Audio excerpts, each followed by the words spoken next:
We begin, I want to mention that this is Police Week, a time for us to remember and honor the contributions of the men and women of federal, state, and local law enforcement across this country, including within DHS. I think a lot of people don't realize that there are more badges in HSI than there are in the FBI. So much could be said about all of you who devote your lives to service and to keep us safe. But for now, let me simply say thank you. Thank you, and know that our committee has your back. Madam Secretary, this is your first appearance before the committee, and I look forward to continuing to work closely with you and your team as we strive to undo the damage and the chaos created by your predecessor. When you took office, you inherited an unprecedented crisis at our southern border, at all our borders, created by President Biden, Vice President and Border Czar Kamala Harris, and Secretary Mayorkas. For 4 years, the administration and unaccountable bureaucrats helped craft their extreme agenda, dismantled our secure border, gutted interior immigration enforcement, and implemented a policy of mass catch and release that flooded our communities with millions of illegal immigrants. Under the Biden-Harris administration, Customs and Border Protection recorded more than 11 million encounters of inadmissible aliens at our border. On top of that astronomical number, CBP has recorded roughly 2 million known gotaways, a number that exceeded the previous 10 fiscal years combined. That's more than 13 million inadmissible aliens who violated our sovereign border in just 4 years, around quadruple the number from the first Trump administration, and all because the administration's policies and rhetoric encouraged them to do so. The first few months of the second Trump administration provided a remarkable contrast. Under your and President Trump's leadership, the Border Patrol has apprehended just around 25,000 illegal crossers at the southwest border. By comparison, in December of 2024, more than 47,000 illegal crossers were apprehended. We went from a record 301,000 illegal crossings at the southwest border in December of 23 to just over 7,000 in March, an astonishing 97% decrease. It turns out we didn't need comprehensive immigration reform or woefully misguided Senate border bill that was pushed by the former secretary. We just needed a president willing to enforce the laws Congress had already passed. Because illegal aliens now know that President Trump will have them removed from the country, they've stopped coming. My colleagues on the other side of the aisle understand this. They do not want to talk about these victories because they know that for 4 years they stood on the wrong side of this issue, defending open borders and the abolition of ICE. They also understand the American people do not trust them on the issue of border security and immigration enforcement, in large part because of their radical stances. I expect they'll spend a lot of time today twisting the truth to mislead the American people. I look forward to hearing you set the record straight. And while we're talking about Democrats' anti-enforcement extremism, I'd like to briefly extend my regrets to you, Madam Secretary, and to the entire DHS workforce for the antics we saw on display outside the Delaney Hall detention facility last week. Right now, attacks on law enforcement across this country are up 400%. Public officials should be sending a clear signal that these brave public servants are to be respected and not assaulted. However, on Friday, current and former Democrat members of this committee stormed their way into an ICE facility in Newark, causing mass chaos, and verbally and physically accosting members of federal law enforcement in the process. I'd like to share a video.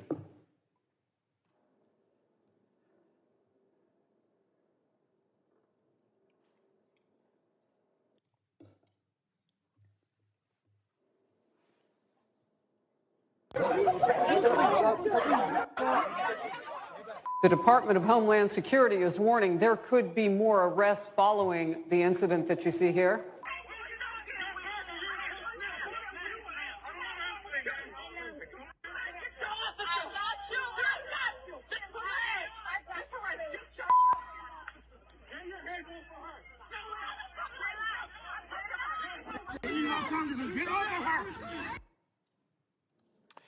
I'm embarrassed by what I saw, and everyone should be. This behavior is utterly unbecoming of a citizen let alone a member of Congress.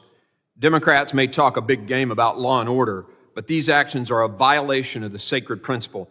Not only have Democrats excused these actions, but they've actually tried to blame ICE for what happened.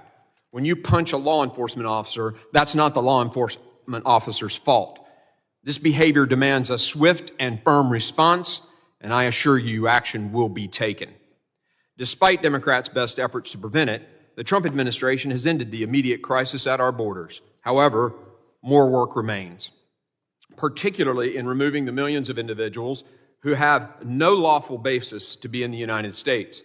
It is essential that we swiftly fund enforcement efforts through the reconciliation process. Congress must also codify President Trump's successful policies to ensure they can withstand the schemes of open border radicals. Meanwhile, the open border is not the only threat our nation faces. While the Biden-Harris administration had its back turned, the Chinese Communist Party executed brazen operations on U.S. soil, including running secret police stations in our cities and conducting surveillance operations. On top of that, Chinese-affiliated firms are buying up U.S. farmland and commercial properties, including in areas near sensitive government and military sites. More than 60,000 Chinese nationals illegally crossed our southwest border between fiscal year 21 and 24. Most of them were released by the Biden administration into the interior, despite us not having their true intentions or backgrounds. The CCP is pushing the envelope harder than ever. Consequently, we need a robust, innovative, and consistent effort to push right back. Our cyber borders also remain under assault. Most notably, malicious cyber actors associated with the Chinese government have targeted us with some of the most sophisticated and sustained hacking operations we have ever seen. The Salt and Volt Typhoon intrusions revealed significant gaps in our cyber posture, compromising Americans' private data and key sectors of our critical infrastructure. We have not forgotten devastating attacks like the Colonial Pipeline in the spring of 21, which led to oil and gas shortages across our country and lines at almost every gas station. We cannot stay ahead of these evolving cyber threats if we do not have the right people with the right skills to defend our nation.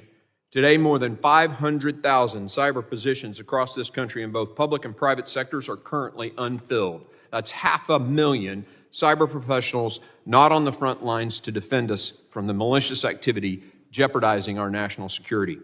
That's why I introduced the Cyber Pivot Act, which would create an ROTC-like scholarship program enabling men and women across this country to gain hands-on experience in cybersecurity or related fields in exchange for a period of required government service across any level of government.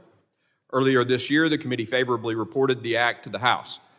Democrat Senator Gary Peters, ranking member of the Homeland Security Governmental Affairs Committee, and Senator Mike Rounds, chairman of the Senate Armed Services Subcommittee on Cybersecurity, introduced a companion legislation to this in the Senate.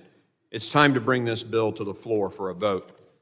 Madam Secretary, I look forward to working with you on finding creative solutions to our cyber workforce shortage, as well as ensuring that the agencies under DHS tasked with defending our cyber borders, primarily CISA, remain focused on their task.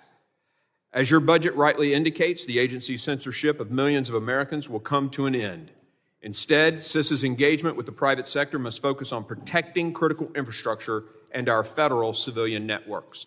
This must include streamlining burdensome regulatory requirements and ensuring CISA remains a trusted and reliable partner to the public and private sectors. I trust that over the next 4 years, you'll devote maximum effort to dismantling the censorship industrial complex while ensuring that CISA is positioned to succeed at its core mission. These are some of the most substantial challenges, but many more await. Madam Secretary, I expect continued progress on all of these issues, but I'm equally confident in your leadership and resolve to get this job done. Together, let's resecure our homeland. I now recognize the ranking member for an opening statement. Thank you very much, Mr. Chairman. Welcome, Madam Secretary, to the hearing.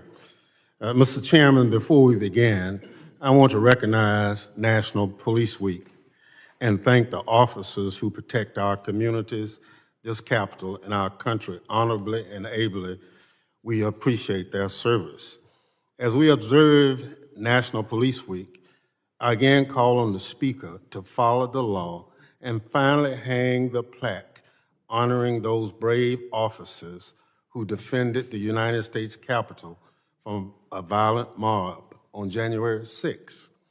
Over 140 law enforcement officers were assaulted that day, and honoring their bravery and sacrifice as promised is the least Congress can do. Turning to today's hearing, I'm glad Secretary Noem is finally testifying before the committee.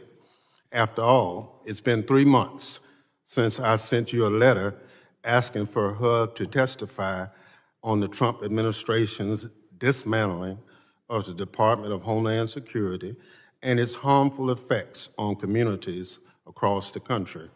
Secretary Noem, I guess the chairman didn't think systematically dismantling the Department of Homeland Security, firing the federal workers who keep us safe, and violating the Constitution of the United States justified your timely appearance before this committee. But when Donald Trump demanded that Congress hand him money to do more damage to our Homeland Security, Republicans bent over backwards to help him and his billionaire friends at the expense of the American people. Whatever got you here, Secretary Noem, I'm glad you found time among your many photo ops and costume changes to testify about why President Trump is seeking more taxpayer dollars and what you plan to do with that money if you get it. And it is a lot of money. We're talking about $176 billion. That's how much President Trump has demanded that Congress give you to spend next year. Never mind the fact that your department is spending taxpayers' money so fast this year, you're about to be broke. Now you're saying you need $44 billion more, but all you've done is slash, burn, cut, dismantle, and tear apart DHS since you got here. You cut programs at the Federal Emergency Management Agency that help Americans prepare for and recover from disasters. You are unlawfully withholding grant money meant to prevent terrorism and respond to emergencies from local communities across the country. You cut programs at the Cybersecurity and Infrastructure Agency, which prevents attacks on power lines, water treatment plants, schools, hospitals, and other critical infrastructure. You security officers who protect our airports and our airplanes. You cut the Office of Civil Rights and Civil Liberties, which keeps DHS from digging into Americans' private lives and violating people's constitutional rights. You are making Americans less safe. If you're cutting the things that help keep America safe, why should we give you an extra $44 billion? Is it to deport American citizen children with cancer? Is it to deport more veterans of the United States military? Is it to ignore the Supreme Court's order to facilitate the release of a lawful permanent resident you mistakenly shipped off to a foreign prison? Is it to punish people for exercising their First Amendment right? Is it to disappear more people off our streets with no due process and ship them to a foreign dictator's prison? Is it to fire more military veterans who continue to serve their country by working for DHS? Is it to slash efforts to fight persistent threats from foreign terrorist organizations and domestic terrorists? Is it to dismantle FEMA as hurricane season is about to get underway? Is it to decimate CISA and invite China, Russia, Iran, and other adversaries into our cyber networks? Is it just to be mean, threaten, and deny due process to vulnerable people? These are not hypotheticals. These are things that DHS has already done under your leadership or is trying to do, Secretary Noem. Your policies and actions are so bad that Republican members have been running and hiding from their own constituents, refusing to hold town halls because they know they cannot defend this administration. Republicans are unwilling to defend the Trump administration with the folks back home. So I guess it's down to you to try to do that here today. But you can't defend the indefensible, Secretary Noem. Your department is out of control. On your watch, the department is breaking the law, it's hurting people, and it's making America less safe. The Trump administration is outright lying to the courts and the American people. Just last week, 3 members from New Jersey, all current members or former members of this committee, tried to visit an ICE detention center, which they are permitted to do, as you know, by law, without notice, to conduct oversight after reports of issues at the facility. Instead of following the law, masked ICE personnel stopped and assaulted the members. Then, to make matters worse, instead of launching an investigation into the incident, your department lied to the press about the situation and threatened to arrest members of Congress for doing their job. Absolutely outrageous. It's a sad day for the Department of Homeland Security. Frankly, I've never seen anything like it, and I've served as the lead Democrat on this committee from its start. Even when the Secretary, my Republican colleagues, and I had strong disagreements, we still had productive conversations and did our duty to keep America safe. But that's not the case any longer. My colleagues across the aisle have sold their souls, or at least their spines, to Donald Trump. They try to cover the administration lies and blame Democrats for doing the job our constituents sent us here to do. Republicans have forgotten that Congress is a co-equal branch of government and that the oath we take to the Constitution is the same as the president. Republicans even want to cut Medicaid to fund tax breaks for millionaires. They put their billionaire buddies over the little guys every chance they get. And now you are here, Secretary Noem, with your hand out, looking for more taxpayer money to continue the slash and burn activities of the Department of Homeland Security over the past 100 or so days. Until the Trump administration starts following the law, that's going to be a very, very hard sell. Mr. Chairman, I yield back.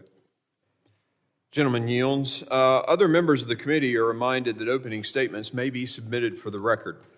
I'm pleased to have the Secretary of Homeland Security before us today for the first time as Secretary. I ask that Secretary Noem, you'd please rise and raise your right hand.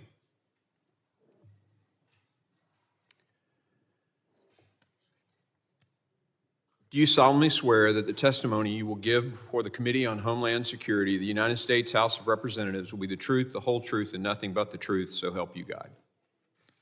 Let the record reflect that the Secretary has answered in the affirmative. Please take a seat, ma'am. I would now like to formally introduce our witness. The Honorable Kristi Noem currently serves as the 8th Secretary of the Department of Homeland Security. Prior to her appointment as Secretary, she served as Governor of South Dakota, as a member of the U.S. House of Representatives, and in the South Dakota State Legislature. I thank the Secretary for being here today, and I now recognize Secretary Noem for 5 minutes to summarize her opening statement.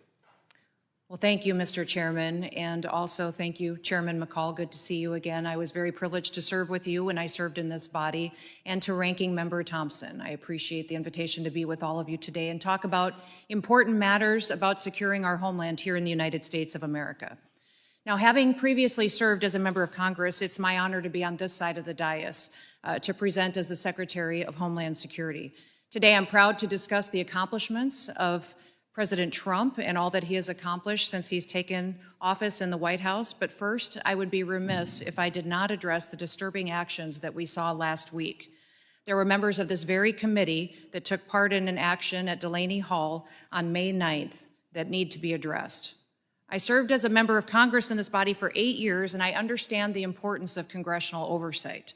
What happened on May 9th was not oversight. It was a political stunt that put the safety of our law enforcement officers, our agents, our staff, and our detainees at risk. Here are the facts. As a vehicle approached the security gate at Delaney Hall Detention Center, a mob of protesters, including 3 members of Congress, stormed the gate and they trespassed into the detention facility. We have footage of those members of Congress slamming their bodies into our law enforcement officers, shoving them, screaming profanities in their faces, striking them with their fists, and otherwise assaulting law enforcement. The behavior was lawlessness, and it was beneath this body. Members of Congress should not break into detention centers or federal facilities. Had these members requested a tour, we certainly would have facilitated a tour. As a body knows, there are proper protocols and there are procedures that must be abided by. These congressional members and staff visit our facilities all of the time, and these members could follow the policies that have been in place, and they would have been followed. We would have facilitated a tour of this important facility. However, even after these members assaulted our federal law enforcement officers, we still provided them with a tour of that facility.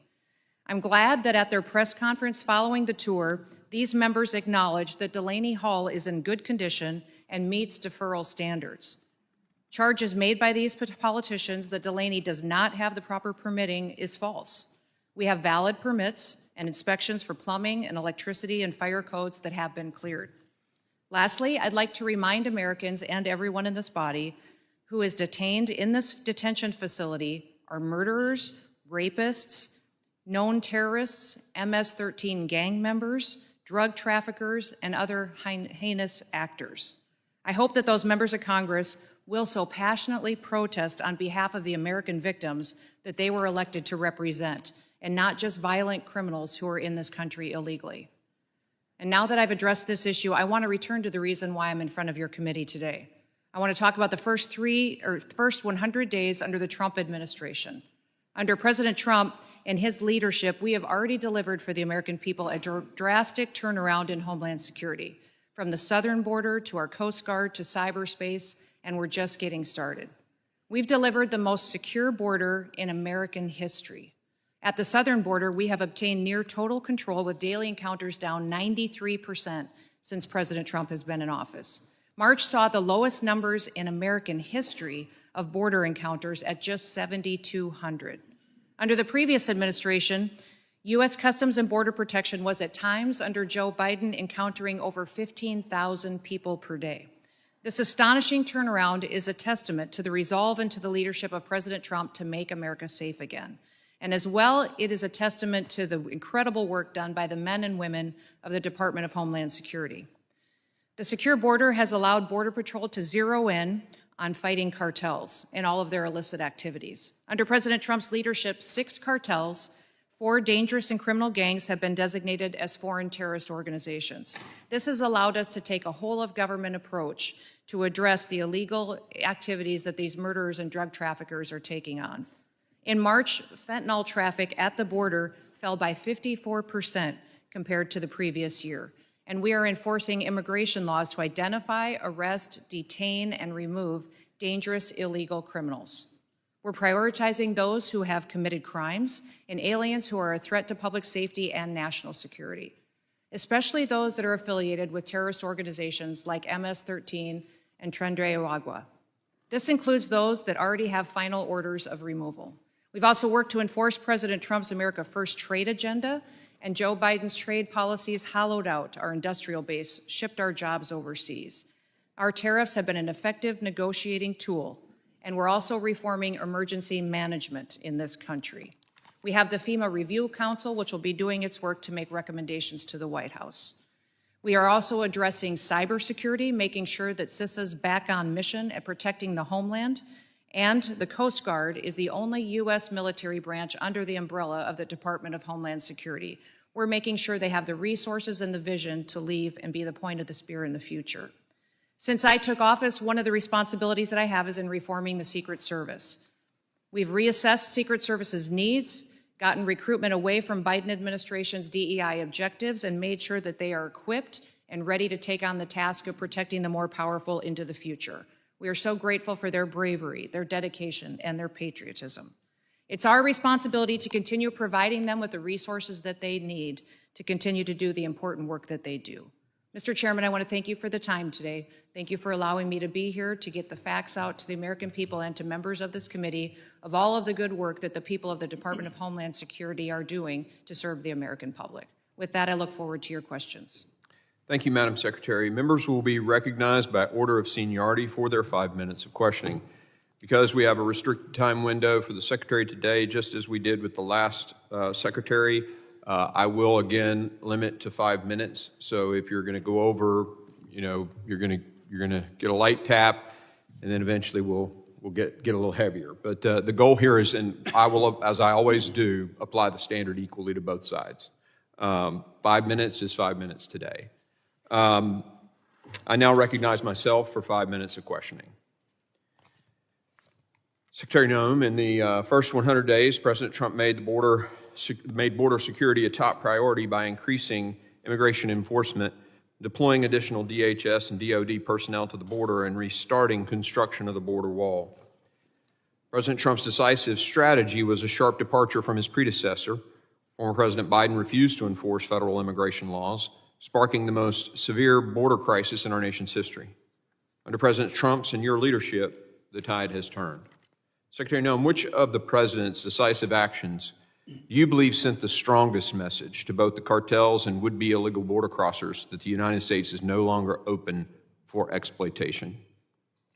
Mr. Chairman, I believe that the strongest thing President Trump did was to make an announcement that we would start following our federal laws, that not only would our border be secure, but that those who crossed it illegally would be considered breaking the law like it should be, and that they would be prosecuted. They would be removed, and that it would no longer be a facilitation of an invasion like the Biden administration had put forward. He clearly sent that message, and before I was even sworn into this job, told me that I needed to be aggressive in going out there and telling the world that America was under new leadership, that we were a nation of laws, and that they would be enforced going forward, and that American and the people that lived here were going to be put first. Secretary Noem, the President has secured the border largely through executive action, but as we know from the Biden-Harris administration, those actions can be undone by subsequent presidents. What are the top 2 to 3 security immigration enforcement policies that Congress must act urgently to codify so they are no longer executive orders but federal law? President Trump has specifically asked that the executive orders that he's put into place be codified into law so they could be long-lasting. So I'd encourage this body to look at everything that he has put forward in an executive order to see if it could be permanently enacted to secure our nation. I would say enforcement and clarity on what parole is, what asylum is, give us some clarity to make sure that that is something that would be long-standing interpreted as to how it was intended when the original law was passed, and then ensuring that we have the ability to take action when criminals are in this country, continue to focusing on getting them out of their country and how those diplomatic relations work with repatriating their citizens back home. Secretary Noem, as I mentioned in my opening statement, you inherited an unprecedented border crisis. In the last 4 years, a total of over 1,700 known or suspected terrorists were apprehended at the border. In the 4 years prior to that, it was 1,700.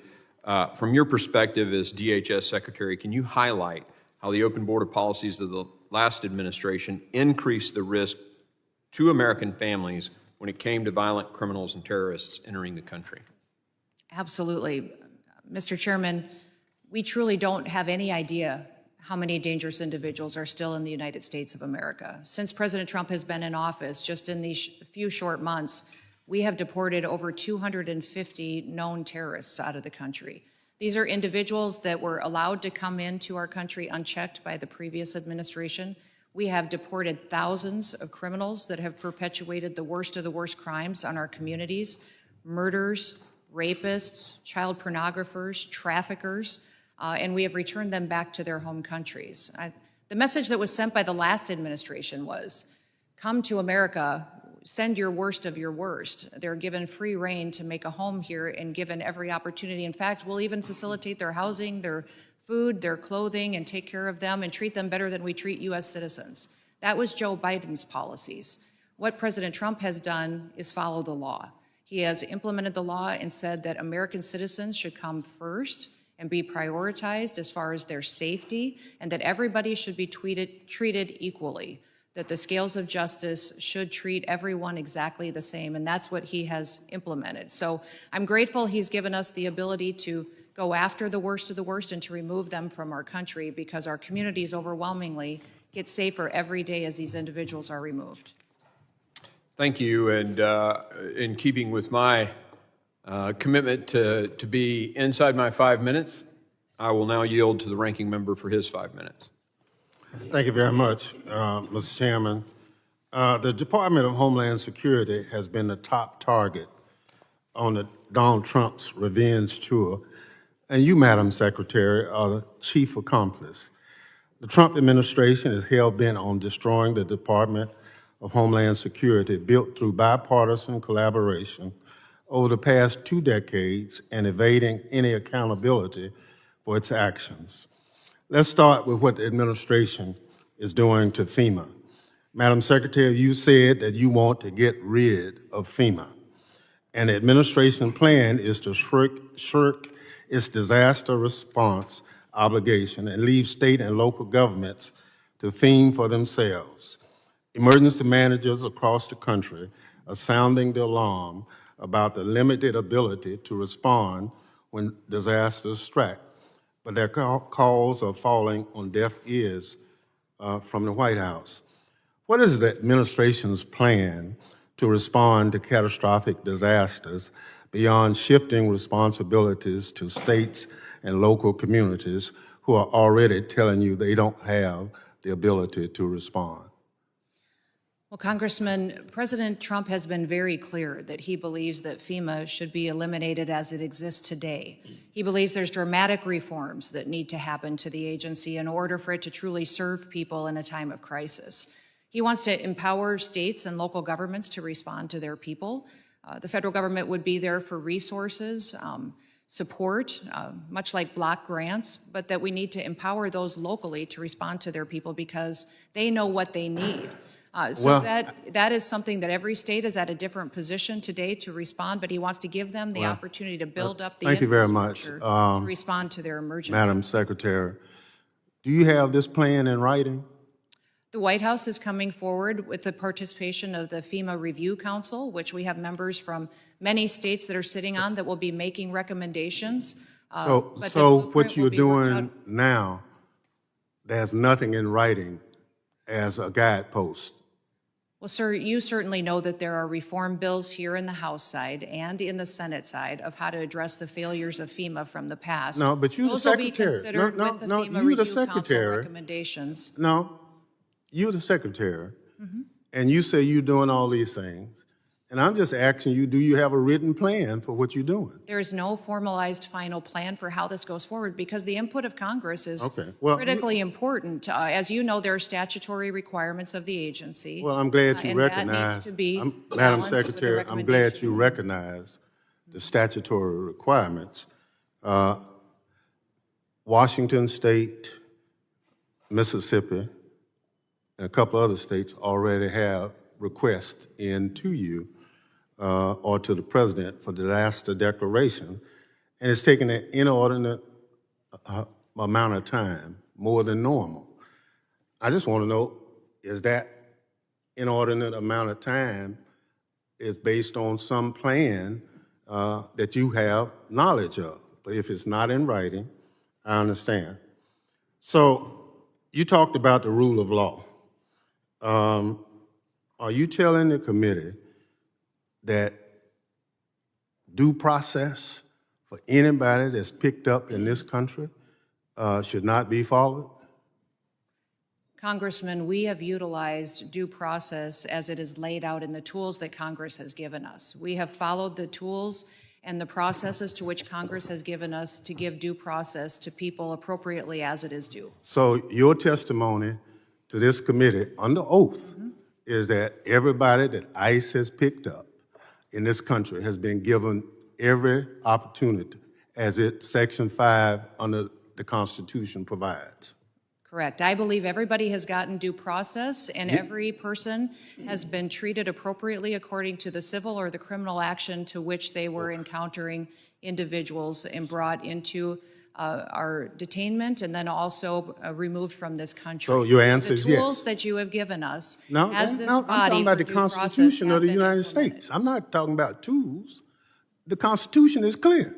Correct. And your testimony under oath to this committee is that everybody that ICE has picked up and any other agency of DHS has conformed to those statutes. For example, Congressman, No, expedited yes or no? removal. No, I don't need an Expedited example. removal is one of the Madam tools Secretary, that you have I given got us to 4 utilize seconds. as due process. I just need a yes or no. Sir, that is the due process tool that you have given us to utilize that has been appropriately. So obviously, Gentleman's time has expired. I now I have a recognize unanimous Mr. consent request, Chairman. I'm sorry? I have a unanimous consent request. Let's hear it. I would like to introduce Kristi Noem versus Kilmar Armando Abrego Garcia, a 9-0 Supreme Court case where the Supreme Court found that Mr. Abrego Garcia did not receive due process. Without objection, so ordered. I now recognize Mr. McCall for his 5 minutes questioning. Mr. Chairman, Madam Secretary, it was great to serve with you in Congress. It was an honor, and it's an honor to see you as Secretary of this important department. Let me say on behalf of my state of Texas, thank you for what you've done in a very short period of time. I've worked on this issue as a federal prosecutor, as chairman of this committee for over 25 years. I never saw the border more broken, more chaotic than I did under the prior administration. Yet within months, you have restored order to the border, and the stats speak for themselves. And I want to commend you and President Trump for that. You know, on day one, they rescinded the Remain in Mexico policy, which led to the chaos. It said, we're open for business, come on in. And they did. Over 10 million encounters, 2 million gotaways, yet within months of your administration, that number's gone down 93%. Catch and release. I've been fighting that one for years. The Biden administration did away with it. Now, we're decreased to 99.99%, almost zero catch and release, a very dangerous policy. Remain in Mexico has been on the books for 30 years, yet I marked it up on the Foreign Affairs Committee last year as part of the Secure Border Act.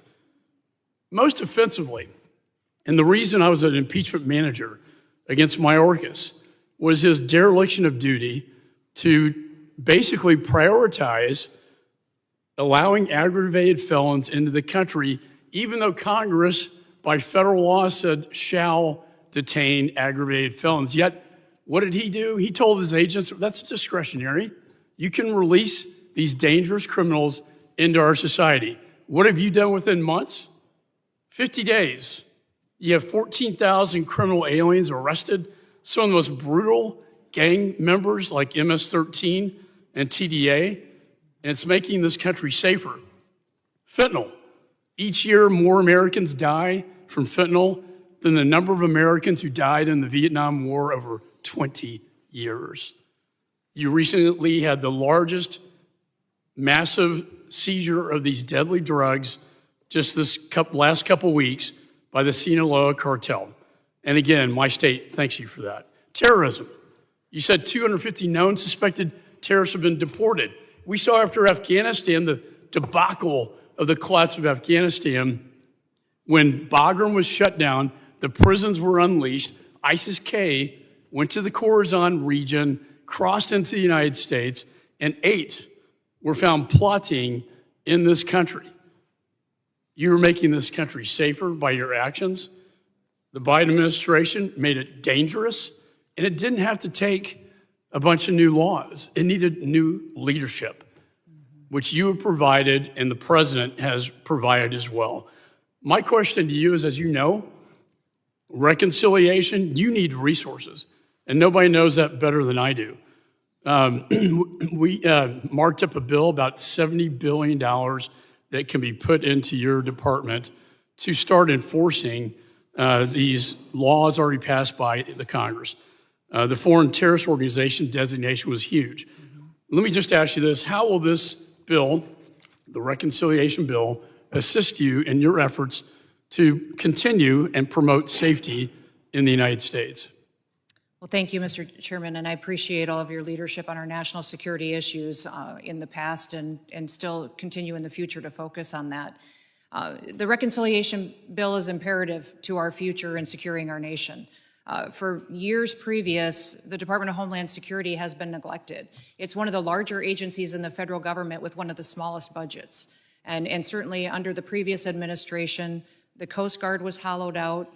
Border Patrol and ICE were not allowed to do their jobs. They were not allowed to invest in new technologies that they could utilize for interdiction. Also, our borders need surveillance and technology to make sure that we know who's coming into this country and why. Our ports of entry need new scanners so that we're truly scanning our shipping containers and much of our air freight. We don't know what's coming in by air either.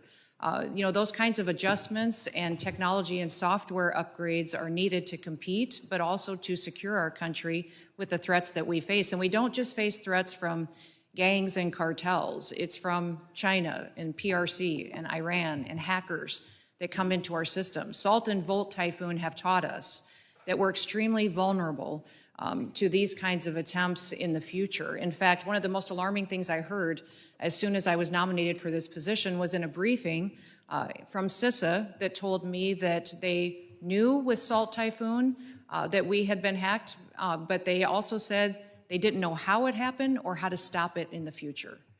Now, the main goal of CISA is to hunt and to harden our systems, hunt bad actors and harden our systems for our small and medium-sized critical infrastructure. Department of Homeland Security has 10 of the 16 components of critical infrastructure, and that's what we need to focus our resources on. Thank you. Gentleman's time has expired. I now recognize Mr. Swalwell for 5 minutes of questioning. Thank you, Madam Secretary. You have an important job. I think you have one of the most important jobs in the cabinet. Thank you for doing it. I want you to have credibility and be taken seriously as you do the job. And so I want to put to rest this question about Mr. Garcia in this photo that the president posted on April 21. Madam Secretary, you agree that the letters MS and the number 13 in Times Roman numeral font, that they are doctored on this photo, right? Congressman Abrego Garcia. No, I'm just asking about this photo. It wasn't based off of tattoos. It was based off an entire case. And I'll accept that case against him. for the purpose of this question. You agree, though, that this is doctored. Is that right? The same protocols that are Madam applied Secretary, to every I want you to have individual with credibility, law enforcement. and I want you to be taken seriously. Is this doctored or is it not Sir, doctored? I am taken quite seriously Is it because doctored I approach or my not job doctored? with the importance that the president has given me to do I my understand. job. Is it doctored or not One thing doctored? that's important to remember is that every single time a case is built, Madam against Secretary, I have a individuals under 7-year-old, the a same 6-year-old, and a protocols. 3-year-old. I have a bullshit detector. I'm just asking you, is this doctored or not doctored? Sir, the protocols in the case built against Can you Abrego answer the Garcia question? were exactly the same. Madam Secretary, I don't have you're- any knowledge as to that photo you're pointing to. Okay, can you I take don't, her, sir. can you show her the photo? Walk her the photo down there. No, that one. Please take a look at this photo. It was tweeted by the president on April 21. It's been hanging out there for about a month. So what is your point? My question is the numbers and the letter MS-13. Could you look at the photo, please? It's right in front of Are you. you saying Abrego Garcia is not a wife beater? No, ma'am. That he's not a criminal. Ma'am, He's not a human trafficker. And ma'am, he's not a member of MS. You vouched for Mr. Garcia when You're your team vouching for said, a man ma'am, you that is vouched a for him when known you said he was violent mistakenly deported. Sir, I didn't vouch for him. I did not say In that He photo, should have been deported. Absolutely. it's so There was telling never a that you mistake won't look at the deported, photo. And we will not be bringing Was him back it to this doctored or country. not? If, in staying here, if Can he you comes look to back your the right country, he at would the be photo in deported front of right you? away. Madam Secretary, can you look to the right at the photo in front of you? I have seen this Okay. photo as you held it behind your head. Thank you. And the letters MS and the numbers 13, are those Is doctored this your or entire not? testimony today is on a doctored photo? You don't want to talk about the facts? Okay, The so you- importance of our national security? You acknowledge What we it was do doctored. To make sure that the United States is protected. Madam and Secretary, from this is not a violent hard question. criminals? Are those doctored or not? Sir, is that actually on his hand or not? This is unbelievable to me that you're focused. It's unbelievable to me that you can't look at the photo and tell the I American looked at people. the photo, but I don't have any knowledge as to this photo. Okay, so it's been hanging out there for 4 weeks. You are one of the chief law enforcement officials in the country.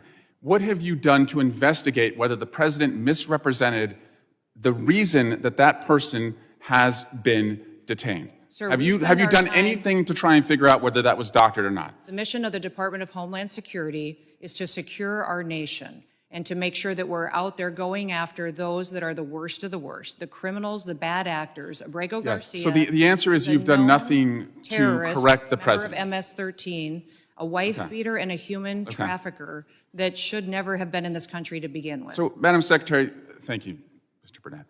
2 weeks ago, your agency deported a 4-year-old American citizen in a stage 4 cancer battle. What are you doing to get him back to the country so he can get his treatment? Congressman, this mother wished to keep her family together and to take her child with her. So as every single person is given the opportunity to, medical care is given throughout the process. So it sounds like and nothing. for this child, medical care was confirmed in their home country so that it would continue, and those treatments and whatever needs were needed to be had into the future were confirmed to be provided there before. That child's home country is the United States. Do you believe you have a right to deport a U.S. citizen? That mother chose to keep her family together, and that is what President Trump is focused on. And that's making not the sure facts of the case. that- yes, it is the facts. Madam This Secretary, mother moving on, confirmed that she wanted to do keep you her have a child right? with her, and our families and parents are given that ability to keep their children with them when they return to their home countries. Madam Secretary, do you have a right to deport a U.S. citizen? No, we do not deport U.S. citizens and have not deported U.S. citizens. Except the 4-year-old that we just No, referenced. that mother chose to keep her child with her, and that is her prerogative, and the law was followed in allowing her the opportunity to do that. So, Madam Secretary, I'm a former prosecutor. I have put people away for life sentences who are gang members. I don't need to wear costumes to show how tough I am. What makes me different from you is when I put those individuals away, I did it with the weight of the law behind me. And I yield back. Mr. Chairman. Gentleman yields. I ask unanimous consent to enter an article from Fox 45 that states documents reveal a second protective order filed by the wife against Kilmar Abrego Garcia, whom also had 2 deportation orders. Without objection, so ordered. I now recognize Mr. Higgins for 5 minutes of questioning. Thank you, Mr. Chairman. My. Our Democrat colleagues really love illegals in our country.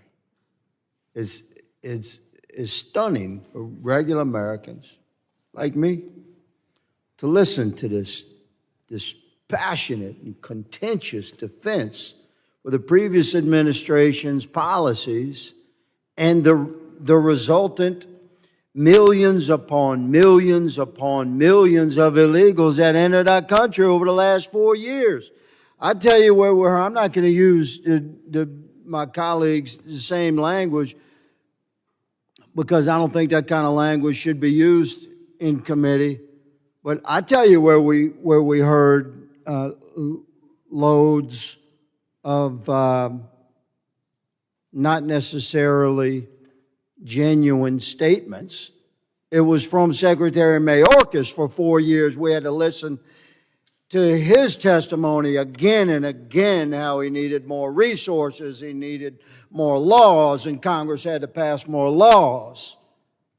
And yet, we said for years, what you need is to enforce the laws that we currently have on the books. You need policies that would actually control the border. And we have Madam Secretary before us representing an administration that has done just that. If the same 1,954 miles of border that you had a year ago is now under control. If the same men and women that you had a year ago, the border is now under control. If the same equipment, the same all-weather roads, everything is the same. The only thing that has changed is the policies coming out of the White House and a Secretary of Homeland Security that will actually execute the laws of our land and protect the citizenry of our country.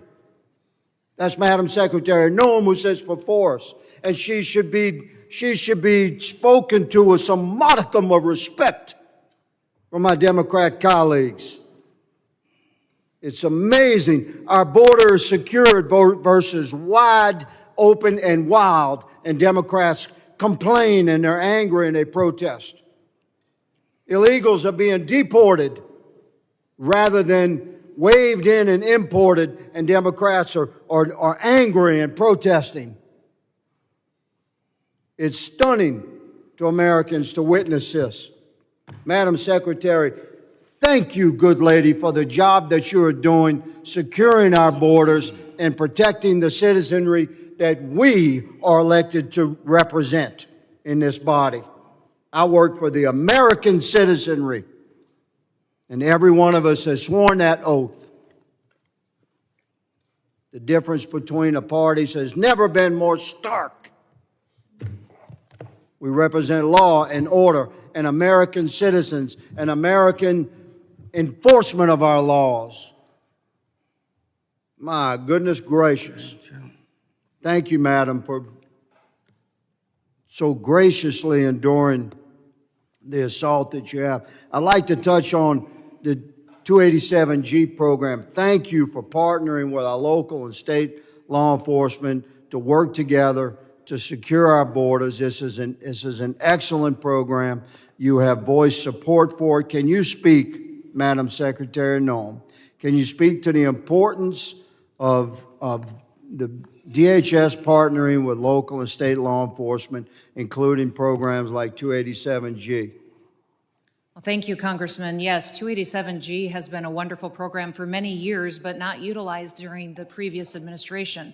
It's a partnership between federal, law enforcement officers and also our state and local law enforcement to give them the same authorities to operate in a task force model, to go out and to really make sure that we're going after individuals that have broken our laws, that have perpetuated violence in our communities, bring them into incarceration and get them out of our country if they don't belong here.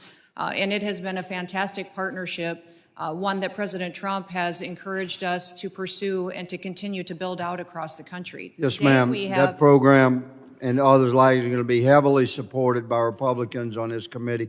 Finally, ma'am, in my remaining 25 seconds, we speak to the efforts to locate the children. Thousands and thousands and thousands of children waved into our country during the last 4 years, and they're lost to the interior. Many are being trafficked and abused. Can you speak to the efforts to find these kids? Yeah, up to 300,000 children were lost or missing under the Biden administration. We have located and returned over 5,000 of them to their homes and to their families, but there's many, many more to be found and to be returned and brought to safety. So we're continuing to work on that every day, and our HSI officers spend a lot of time and are the experts in the field at training local law enforcement to identify and find them as well. Thank you, ma'am. You expect full support there, Mr. Chairman. And I now recognize... Mr. Chairman, before I'd ask unanimous consent to introduce the article from PBS NewsHour entitled "Children Who Are U.S. Citizens Deported Along with Foreign-Born Mothers," in which the attorney for that 4-year-old U.S. citizen says that at no time did his mother consent to the child U.S. citizen being removed from the country. Without objection, so ordered, and I recognize Mr. Correa for 5 minutes of questions. Thank you, Mr. Secretary. First of all, Secretary Noem, welcome to this committee. Had the honor of hearing testimony from Secretary Kelly, Secretary Mayorkas, then of course you. Welcome. We all have the same interests, which are protecting Americans, American taxpayers, as we move forward in our jobs. And I want to say that your testimony and my colleague from Louisiana and myself have the same interests, which are to protect Americans, especially to protect children, especially to protect American citizen children. That's where my concern is, Madam Secretary, that your administration, I believe, has consistently violated the law by denying due process to U.S.-born American children. Under your watch, you've deported American children, U.S.-born children. Some of the examples, I only have 5 minutes to talk about, but I'll come back to the case that was described or discussed a little while ago, which was 2 American children, 4 and 7, were put on a plane with their mother, sent to Honduras within 24 hours of being detained. There was an attorney involved. And we're debating right now the issue, as if you stated, that the mother wanted the child to go with her, but there was an attorney involved. That person was not consulted. That family was denied the opportunity to talk to that attorney. The attorney was there. What is wrong with asking the attorney? You've got a family that had been checking in, following ICE direction. Check in, bring your family to check in. They weren't let out. That happens in my district all the time. families check into ICE. If ICE determines they should be deported, do you know what we do? I call ICE and I say, give them 30 days. Some of these families have been in this country 20, 30 years. Give them 30 days to get their situation in order. Make sure that they figure out how to keep their American children in the U.S. Give them the opportunity to make an educated decision on the lives of American citizens. In this case and other cases, ma'am, you have split-second decisions to make a decision on those children. And you, Madam Secretary, also make split-second decisions based on whatever coerced discussion you're having with that mother. And I say coerced because when you're scared to death, your life is about to change, and you've got an attorney next door that you will not permit that family to consult with that attorney, you got an issue. Case number 2, 2-year-old American daughter, also deported to Honduras. They were also denied access to their lawyers. According to her lawyer, ICE prevented the mother from speaking to the lawyer or anyone else in the family. 2-year-old American citizen. Can't we slow it down and just take a moment before they're deported in 24 hours? The mom didn't want the daughter to stay in the United States. They may have had relatives in the United States, family. Even the own Trump-appointed federal judge overseeing this case has said that he had a strong suspicion that the government just deported a U.S. citizen with no meaningful due process. Madam Secretary, I think we're all in agreement here. Let's go after MS-13. Let's go after drug dealers. Let's go after Tren de Grúa, the bad folks who hurt my community as well as everybody else's community. But I fail to see where a child, 2-year-old, 4-year-old, 7-year-old children could be on your top of priorities for deportations. This is still America. Due process, the Fifth Amendment. Madam Secretary, I know ICE agents. I deal with them all the time. I've toured the southern border, blue uniforms, green uniforms, talking to them about what they need to do the job. More than happy to have that discussion with you, publicly or privately, but deporting U.S.-born children, ignoring their attorneys, take a deep breath. You've been here 20, 30 years. A lot of the times back home, when I ask the ICE agents, give them 30 days, you know what? Without fail, that person comes back or self-deports. We can do better. Madam Secretary, I'm going to ask you one last question in 9 seconds. You're under oath. Have you fired, retired, dismissed any DSA agents that have not followed your policies? What kind of agents, sir? DHS Homeland Security agents. Yes. Specific law enforcement officers? Yes, ma'am. Officers under your watch. I haven't given any specific orders to any law enforcement officers under the Department of Homeland Security. So there are, within the Department of Homeland Security, 280,000 employees. 47,000 of them are Coast Guard individuals. So, 230,000 individuals are employees, and we're very proud of the work that they do. Thank you, Mr. Chairman, for recognizing that it's Police Week. We have many agencies that have law enforcement officers in them that get up every single day to serve their communities and to make sure that our laws matter and that they're enforced appropriately and that no one is treated differently than someone else.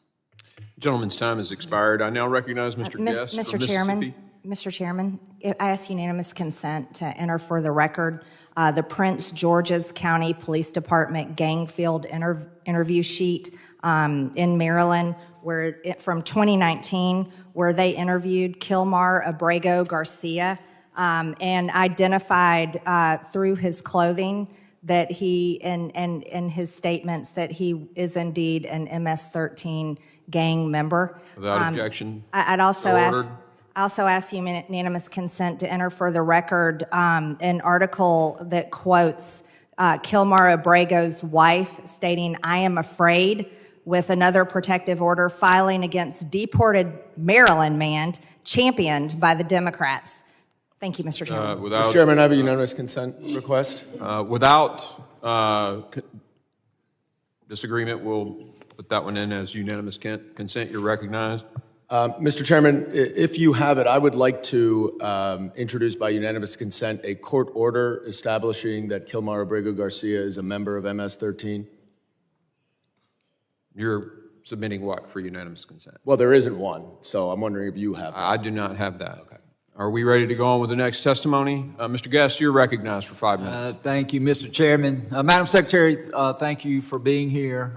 Thank you for your leadership. Please thank the men and women that serve under you for the incredible job that they do. I want to particularly thank you for enforcing the law, something that we did not see under the previous administration. In the short time that you have been serving as Secretary, we have seen a dramatic decrease, as much as 95% along our southern border. And I also want to thank you for locating the 5,000 plus missing children that just in 3 months you and your agency have been able to find, and in some cases possibly rescue them from what could have been very dangerous situations. Echo what Congressman Higgins talked about a minute ago. The law has not changed since you have become Secretary. The budget has not changed since you've become Secretary. The resources that you have, the number of agents have not changed since you've become Secretary. But yet we have seen a dramatic decrease in the number of border crossings because you and the men and women who serve under you have chosen to enforce the law. I want to push back a little bit on some of the narratives that are being put out by my colleagues on the other side of the aisle. First is the allegations, the reckless allegations, which are completely false and untrue, that you and your agency are deporting American citizens. And I heard you try to answer that question. I don't know if you were able to get that answer out there. And so I want to give you that opportunity. But as I understand the situation, we were deporting an illegal alien who was a parent, and that parent then decided to make the decision to take their children with them. And so I don't know if my friends on the other side of the aisle would ask that we separate those and say, no, those parents cannot do that the federal government knows better, and that these children are going to have to stay in the United States. Or maybe they believe that a parent who is an illegal that has a child therefore is going to be allowed to remain here indefinitely, regardless of whether or not there's a final order removal, regardless of whether there are any criminal charges or anything pending against those individuals. And so in the instances that have been brought up, Madam Secretary, where there have been allegations that you or your agency has removed American citizens, I just want to give you a brief opportunity to address that. Is that true? And if it's not true, please tell us and please share with this committee the truth behind those situations. Congressman, the children that were referenced previously in the testimony of the gentleman, in both of those cases, the mothers chose to keep their children with them when they returned home to their home country. That is a priority of President Trump, to keep families unified. We have instances where mothers from other countries have decided that their children should stay here in the United States and left them with family members or someone else that they trusted.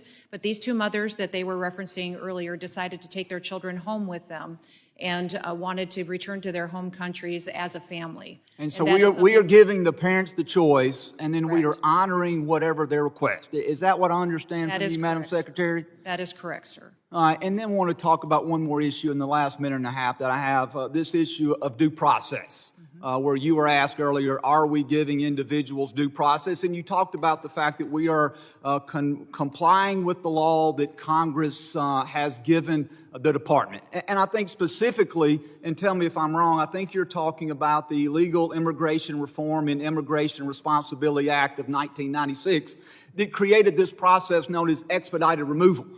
And we know that law in 1996, that it passed Congress overwhelmingly, at both the House and the Senate. I will tell you that I see here a comment that was made by that time President Clinton, and this is what President Clinton said about that law. It said, President Clinton asserted that the legislation strengthened the rule of law by cracking down on illegal immigration at the border, in the workplace, and in the criminal justice system without punishing those living in the United States legally. And so as I understand, as it relates to the issue of due process, You are following the law as Congress gave you almost 30 years ago. And this Illegal Immigration Reform and Immigration Responsibility Act has been upheld repeatedly over the last 30 years by the court. You're enforcing final orders of removal. And so, Madam Secretary, in the last 10 seconds that I have, are you following the law, and are you giving these individuals the due process that you are required to give them? Yes, Congressman, we are using the due process tools that Congress has afforded us in these instances to ensure that everyone is treated the same and appropriately. Thank you, and Mr. Chairman, I yield back. Gentleman yields. I now recognize Mr. Magaziner for 5 minutes. Madam Secretary, on April 24th, a woman in Louisiana was deported along with her 7-year-old daughter and 4-year-old son, both of whom were U.S. citizens. The 4-year-old son had stage 4 cancer. Now, you just stated under oath that the mother consented to having her U.S. citizen children removed. But I have spoken with the attorney for that U.S. citizen child with stage 4 cancer. She has also made numerous statements to the press in which she stated unequivocally that at no time did the mother consent to her U.S. citizen children being removed. What evidence do you have to support your claim that she did consent?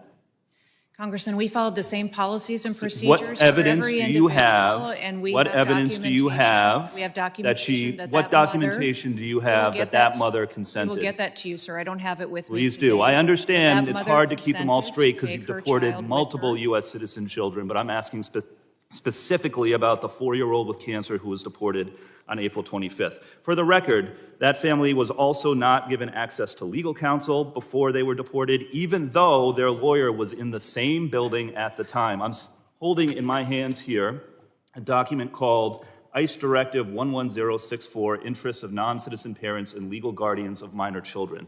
This is the policy for how ICE agents should handle situations like this. It states unequivocally that parents and legal guardians should have the ability to make alternative care arrangements for minor children prior to their arrest or detention, and that ICE must afford parents the opportunity to consult with legal counsel. So, did the ICE agents working on this case who deported this 4-year-old with cancer of their own volition fail to follow ICE policies, or were they directed to by your office or anyone else in DHS leadership? Sir, this mother chose to keep her child with her. You have not produced any evidence to say so, but I'm asking again, have you directed DHS officers to ignore this It's policy? very different than the previous administration. The previous administration On March 15th, reclaiming my time, on March 15th, your department sent 3 airplanes to El Salvador. Those planes carried approximately 261 individuals who were imprisoned upon arrival. Did you personally review and approve the names of those 261 individuals before they were sent? Sir, we have deported and sent home Did you review the names of those individuals? And we have individuals that have Why the won't you answer the responsibility question? within the Department of Are you Homeland aware Security. of whether those 261 individuals were given the opportunity to speak with a lawyer or appear before a judge before they were put on those planes? Yes or no? Sir, every single individual followed the exact same process. They were not all given the opportunity to appear before a judge or speak with a lawyer. On April 7th, the Supreme Court ruled that detainees must have an opportunity to have a hearing before they are deported. Are you familiar with the April 7th Supreme Court ruling? I am. Can you assure us that in the future you will abide by that Supreme Court ruling to provide detainees with a hearing before they are We're deported? following all judges' orders. Yes, sir. I have a photograph here of André Hernandez Romero, a gay makeup artist from Venezuela. He fled Venezuela fearing gang violence because of his opposition to the Maduro dictatorship and his sexual orientation. He presented himself at a port of entry and requested asylum. His claim was found to be credible, and he was placed in detention to await a full hearing. But he never received a full hearing because you put him on one of those planes to El Salvador, where he still is today. Listen to me. He had no criminal record in the United States or in any other country. He did not even enter the country illegally. He presented at a port of entry. He tried to do it the legal way, and to this date, the only evidence your department has presented to justify his imprisonment is that he had 2 tattoos, one that said mom and one that said dad. Do you have any other evidence to present for why this individual should be locked up in El Salvador? Sir, every case is used you have the any- same protocols and the same processes and inputs. Do you have any that evidence that other than the law enforcement tattoos that say officers mom use in or criminal dad for why cases? this So it's individual not should be just locked on up? tattoos. It's who they're affiliated with, their communication. You have not who they're presented spending any time other with, evidence, criminal nor has your activities. department. The case is Reclaiming going my time, exactly the during same your as it was confirmation if we had hearing, a- you said your focus would be on deporting immigrants who have been convicted of crimes and those who have received removal orders. But that is not what you have been doing. Instead, you have been deporting children with cancer, children who are U.S. citizens, a gay makeup artist who committed no crime and didn't even enter the country illegally. You have been sloppy. Your department has been sloppy. And instead of focusing on real criminals, you have allowed innocent children to be deported while you fly around the country playing dress up for the cameras. Instead of enforcing the laws, you have repeatedly broken them. You need to change course immediately before more innocent people are hurt on your watch. Gentleman's time has expired. I now recognize... Mr. Chairman, sorry. I ask unanimous consent to enter for the record. One of our colleagues had asked if there was evidence if the so-called Maryland man, Kilmar Abrego Garcia, was MS-13. According to the Attorney General of the United States, she posted that the evidence shows Kilmar Abrego Garcia has repeatedly been identified as a member of MS-13 by a Maryland County Police Gang unit, which I introduced for the record, a reliable confidential informant, ICE officers, an immigration judge agreed, and an appellate board agreed. Without So you have, objection. is that a court Without order? objection. Well, I object. No, she can put anything she wants in the record. She's not complying to your request, Mr. Goldman. She asked for unanimous consent. Okay, so you're objecting to her putting that into the record? I am objecting subject to a clarification. Is that a court order that establishes that he's a member of MS-13? An immigration judge agreed For bail- that he was MS-13. for bail purposes. An appellate we're board not gonna- agreed. Don't misrepresent. Hold on, A we're not. judge. Everybody pause. We're going to let one person talk at a time. You ask a question, answer the question, please.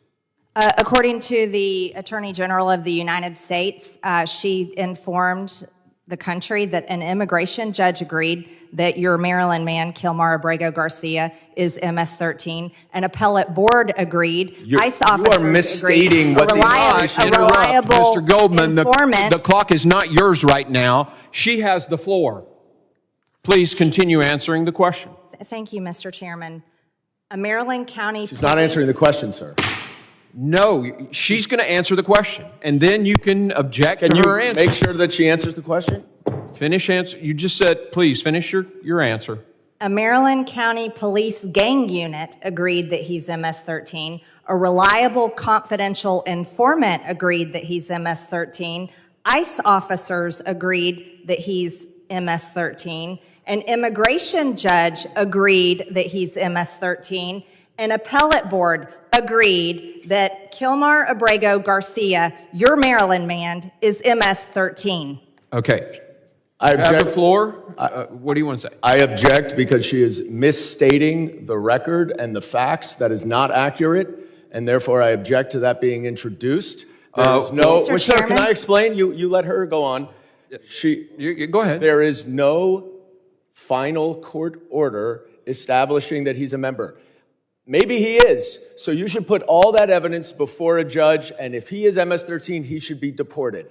That's what we're talking about, but you're misstating what all of that evidence is. No, I think I'm going to make a point here. You basically just read what the Attorney General said, correct? Yes, sir. You didn't assert that this was a court order, did you? Did you assert that this was a court order? I read the Attorney General of the United States. And you have a right on our committee to submit for unanimous consent or a vote if we want to put it to a vote. This for the record, correct? Is that it? Yes. That is correct. Okay, Mr. Chairman, she has a right. Can I review what she is submitting? No, she can submit something to this committee. But it matters that she just said she represented exactly what the Attorney General said. She has a document there. I would like to see that document. Let's make a copy to for see if her everybody, and representation- we'll vote on. I'm going to hold on just a second. We're going to hold. You're calling for the question? We're calling for the question. The clerk, we're going to need to set. Hold on just a second. Brief recess. Please, let's get this on the historical record. This is great. We voted in order. All right, there's Mr. Higgins, I'm just asking hold to on. see the document. I have the floor. All right, so we have a motion to vote on the submission of this for the record. That's all that has been stated. And I have a parliamentary inquiry, sir. Do not interrupt me again. We are on the vote on whether or not this can be entered into the record. A motion has been made, and we will vote on that motion. All of those in I favor. have a parliamentary inquiry before we vote, sir. Mr. Ranking Member. It's our request that we object. And in the middle of the objection, you consider a motion, which... He was done talking about Ms. No, he wasn't. No, he wasn't. You stopped him from talking. I just have a parliamentary inquiry. A parliamentary inquiry. Okay, go ahead. You have the floor. Is it the procedure of this committee that someone who is making an objection to the admission of evidence cannot review that evidence before we vote on it? Yeah, the content is irrelevant to the motion, and the motion has been made to vote on the submission for the record. The content is irrelevant? I mean, that's what I'm objecting to. If she is accurate in what her representation is, I will withdraw my objection. I just need to see the document. Somebody walk the thing over there and let him read it. I mean, get to the bottom of this quickly. We'll hold on your vote, Mr. Ogles.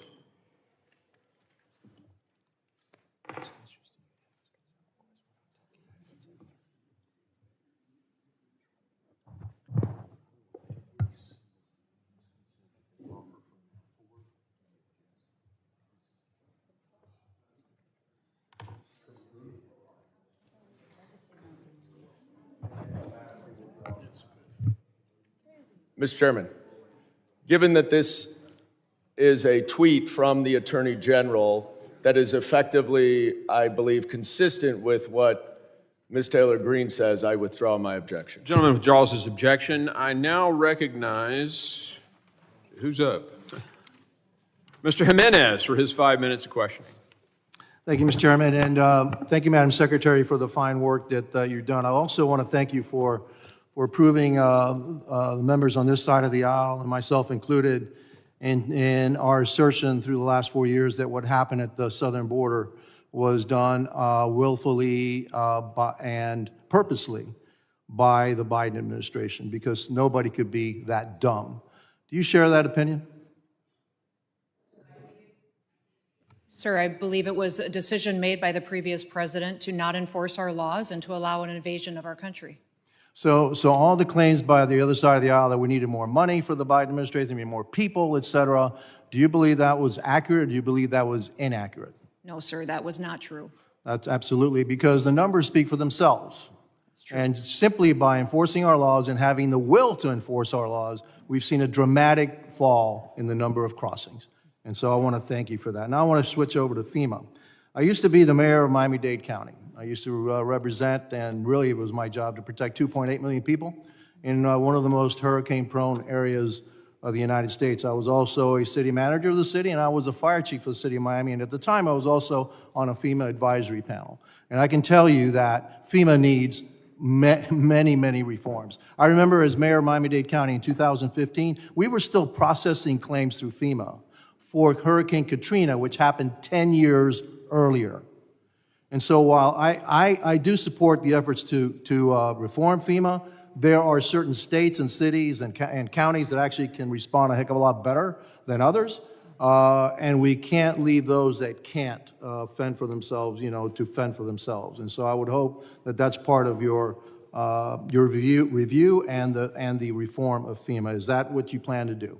Yes, sir. We know that every single state is not prepared today to take over their emergency operations. That's why the president has been clear that he wants to empower states, give them the opportunity to build out their response, to also sign MOUs with surrounding states and other resources they can use to best serve their people. He just doesn't believe that FEMA has been successful in being there in a time of crisis for people. And I can tell you, ma'am, as mayor of Miami-Dade County, that they haven't. Yeah. Okay, and that I never ever, when I talk to my people, I said, hey, we're going to have to do this ourselves. Right. There is no cavalry coming from the federal government. We have to take care of ourselves. All we need from the federal government really is the money to reimburse us. And you're not even good at doing that, okay? And so hopefully you can speed that process up. There are some people in my community that are a little bit concerned about the TPS rules and the suspension of TPS. I would request that you can meet with myself, Representative Mario Diaz-Balart, and Maria Salazar, so maybe we can do a little nuance to this so that we can put those concerns at rest. I also sent a letter to you concerning 100 Cuban oppressors. They're actually living in the United States that were granted either asylum or entry into the United States that should have never been here, and we need to deport those. Have you received that letter, or what's your department doing about looking into and vetting those 100 names that I gave you? Yes, sir. I received your letter and read it this week, and will be responding to you. And that is something that President Trump is focused on, is adding integrity back to the programs that we have. Our immigration programs, our services like TPS, like the visa waiver program, our parole, our asylum programs, a lot of those got perverted and changed and misused and abused during the last administration. And adding integrity back to them is incredibly important for this administration. TPS was always meant to be a temporary program. I agree. Built on giving people an opportunity to be safe from violence or environmental crisis that may be happening in their home country. Those individuals, we're working with them, and we'll have a chance to meet with you and the other congressmen to address their needs and see what their options are. They do have 60 days from the time it is published. Those individuals that you spoke to me about, that still has not been published in the Federal Register, so they have several months here that we can work on the solutions to make sure that they're in a program that's appropriate for their situation. Fair enough, ma'am. I appreciate that, and I hope we can have that meeting soon. Finally, I'm going to give you another example. When I was mayor of Miami-Dade County, there was then Senator Kamala Harris and a lot of other Democrats were demonstrating outside a homestead facility that was meant for children, saying how bad the conditions were, et cetera, et cetera. Well, as mayor of Miami-Dade County, I asked to actually go in there. I viewed it. I went in there. Since I speak Spanish, I actually spoke to the children. They're all being treated great. There was nothing happening there that would make me ashamed to be an American. And so what was great about that, it was that we were actually taking care of those children, unlike what happened under the Biden administration when we lost about 300,000 of them. With that, I yield back. Thank you. Gentleman yields. I now recognize Mr. Goldman for 5 minutes questioning. Thank you, Mr. Chairman. I would like to go back to Mr. Kilmar Abrego Garcia's case, Madam Secretary. But my first question for you is a pretty simple one. It's basic civics. Which branch of government does the Constitution give the authority to interpret what the law is, the judiciary or the executive branch? Sir, going forward, the interpretation of the law, you make the laws in this body. The judicial branch makes sure that they have integrity and they're applied properly to individuals. So I'm just going to take that as the judiciary branch. Now, let's focus for a second on what the judiciary branch has said about this case. We know the Supreme Court has said 9-0 that, notwithstanding your statements under oath here today, that Mr. Kilmar Abrego Garcia was afforded due process. He was, in fact, not afforded due process, because then if he were, you would have seen the withholding order that did not permit him to be deported to El Salvador. Now, you allege, and I guess the Attorney General alleges, that he's a member of MS-13. That may very well be the case. And if he is, now that that is a foreign terrorist organization, certainly the immigration laws would allow him and, in fact, require him to be deported. I certainly would support that. But the problem that we have here is what you allege, what Ms. Green alleges, what the Attorney General alleges, is not the judiciary. You don't get to decide whether or not he is an MS-13 member. And you don't have to take my word for it, because Judge Wilkinson, a Fourth Circuit judge, very conservative, addressed this argument. He said, the government asserts that Abrego Garcia is a terrorist and a member of MS-13. Perhaps, but perhaps not. Regardless, he is still entitled to due process. If the government is confident in its position, it should be assured that position will prevail in proceedings to terminate the withholding of removal order. Will you commit right now to give Mr. Abrego Garcia that process where you can prove your allegation that he is a member of MS-13?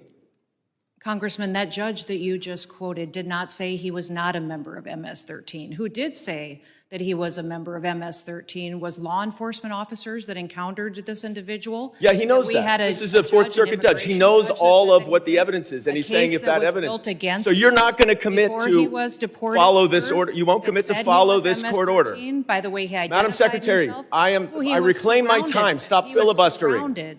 Stop filibustering. By gang members of MS-13. Will you give Mr. Abrego Garcia the due process that the Supreme Court and Judge Wilkinson has required you to give him? Abrego Garcia is an El Salvador resident who is in his home country. If he were to come back to this country, he would be immediately removed again. How do you know? He has received and been treated appropriately, so sir, and he is not. How can you say he's been treated appropriately if the Supreme Court has ruled 9-0?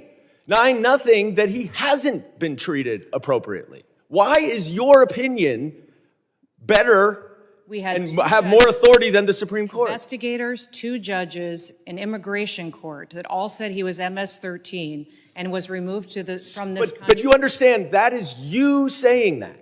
That is you saying that. That is them saying that. This no. is investigators and law that is enforcement you officers making that in the case they determination. built against him. If you don't the trust our law court enforcement has officers considered all that. and The judge has investigators, considered all that, Madam who Secretary. do you trust if you And don't if you would be trust judges? quiet, because I'm reclaiming my time, you are not following this court order. But let's focus on the court order, because this opinion also says that to facilitate, which the Supreme Court is requiring, is an active verb. It requires that steps be taken.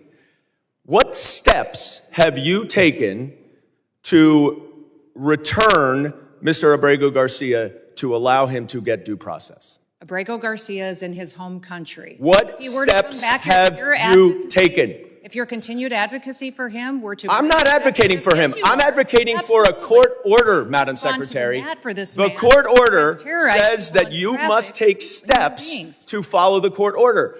You are here under oath. What steps have you taken to return Mr. Abrego Garcia pursuant to this court order? It's got to be extremely discouraging to be one of your constituents. To see you fight for a terrorist like this and not fight for them is extremely alarming to me. I'm fighting for due process, and that's under the Constitution. Gentleman's and you time should has fight too for expired. due process. The gentleman's time has expired. I now recognize Ms. Green for 5 minutes questioning. Thank you, Mr. Chairman. The Democrats have spent the last 4 years terrorizing Americans with their open border policies.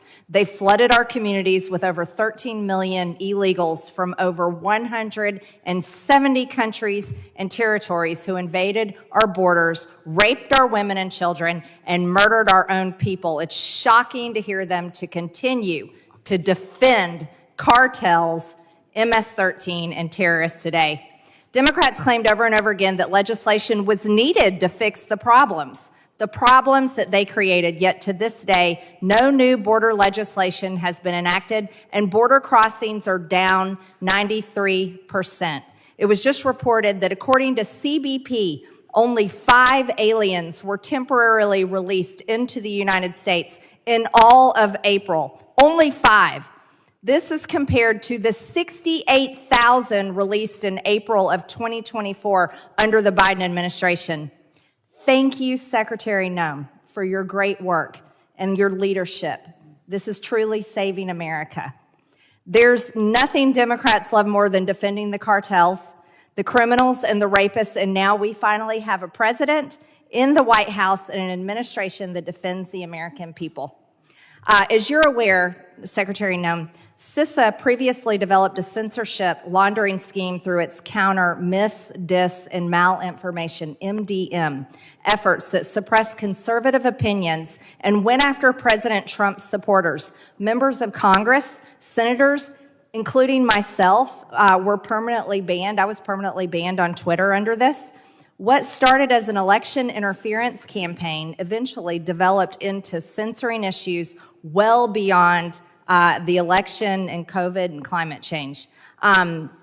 Through their NGO partnerships, tickets were created on posts they thought were misinformation and subsequently sent to social media platforms with recommendations for them to be censored. Would you please provide an update on your efforts to investigate the severity of MDM efforts during the Biden regime, and what steps are you taking to ensure CISA will never again serve as the United States government's Ministry of Truth? Yeah, no, thank you, Congressman. The CISA definitely was so far off mission that they forgot what their purpose clearly was. The CISA was created to hunt down bad actors and to harden our systems, to support local infrastructure, critical infrastructure that makes this country run, and those small and medium-sized businesses that don't have the resources to make sure that their software programs, their technology was secure from hackers and from bad actors around the world.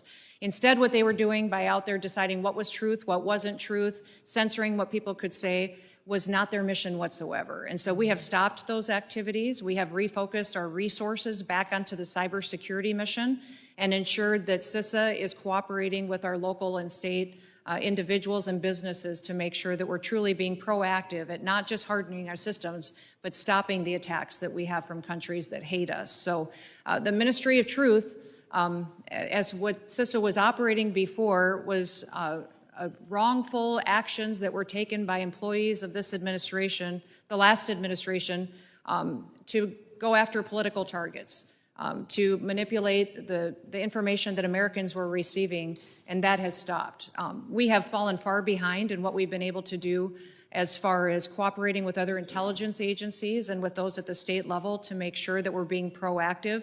And that's one thing that we have focused extremely hard on in the last several months, is ensuring that those relationships are built back up, that we're partnering with private businesses to get the support that we need to make sure that we are hardening America's systems, because we're vulnerable to our weakest link. And oftentimes our weakest link is that small business or individual that ties into our largest systems. Yes, thank you. No American should be censored by their government for their political beliefs and their statements. Thank you for that. Also, the Trump administration has committed to reuniting unaccompanied alien children lost or trafficked under the Biden-Harris administration back to their families and guardians. What efforts is DHS taking to ensure that these vulnerable children are safely reunited with their loved ones? Because the Biden administration lost hundreds of thousands of children. Yes, absolutely. We know that there was upwards to over 300,000 children that were lost during the last administration. So President Trump has made it a priority of every cabinet secretary and agency to make sure those children are located, that they are returned to safety. As you know, the refugee program and sponsors were greatly abused under the previous administration, and the Department of HHS is bringing some integrity back to that program and making sure that these children are cared for appropriately, and that someone is watching over them that truly has their best interests at heart, that really truly cares for them as a family member. I would say over 5,000 have been found, and our HSI individuals and law enforcement officers are continuing to identify them. Gentlelady's time has expired. I now recognize Ms. Ramirez for 5 minutes of questioning.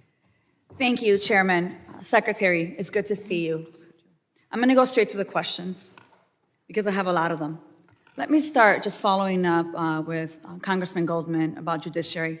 Do you agree that the judiciary is a co-equal branch of government, and it is your obligation as a member of the executive branch to honor decisions made by the highest court of the land? Yes or no, Secretary? We are abiding by all federal judges' orders, absolutely. So yes, it's a co-equal branch of government. Okay, well, let me ask you a follow-up question to that. Do you agree that Congress is a co-equal branch of government, and it is your obligation as a member of the executive branch to honor legislation and appropriations duly authorized by Congress? Yes or no? Yes, that's why I'm thrilled to work. Well, let me ask you the follow-up question here, because I have a lot of them. Do you agree that Article 1 of the Constitution gives Congress the power of the purse? Yes or no?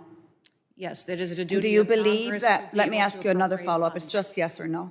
Do you believe you have the power to disregard congressional appropriations and unilaterally repurpose funds that have been duly appropriated by Congress?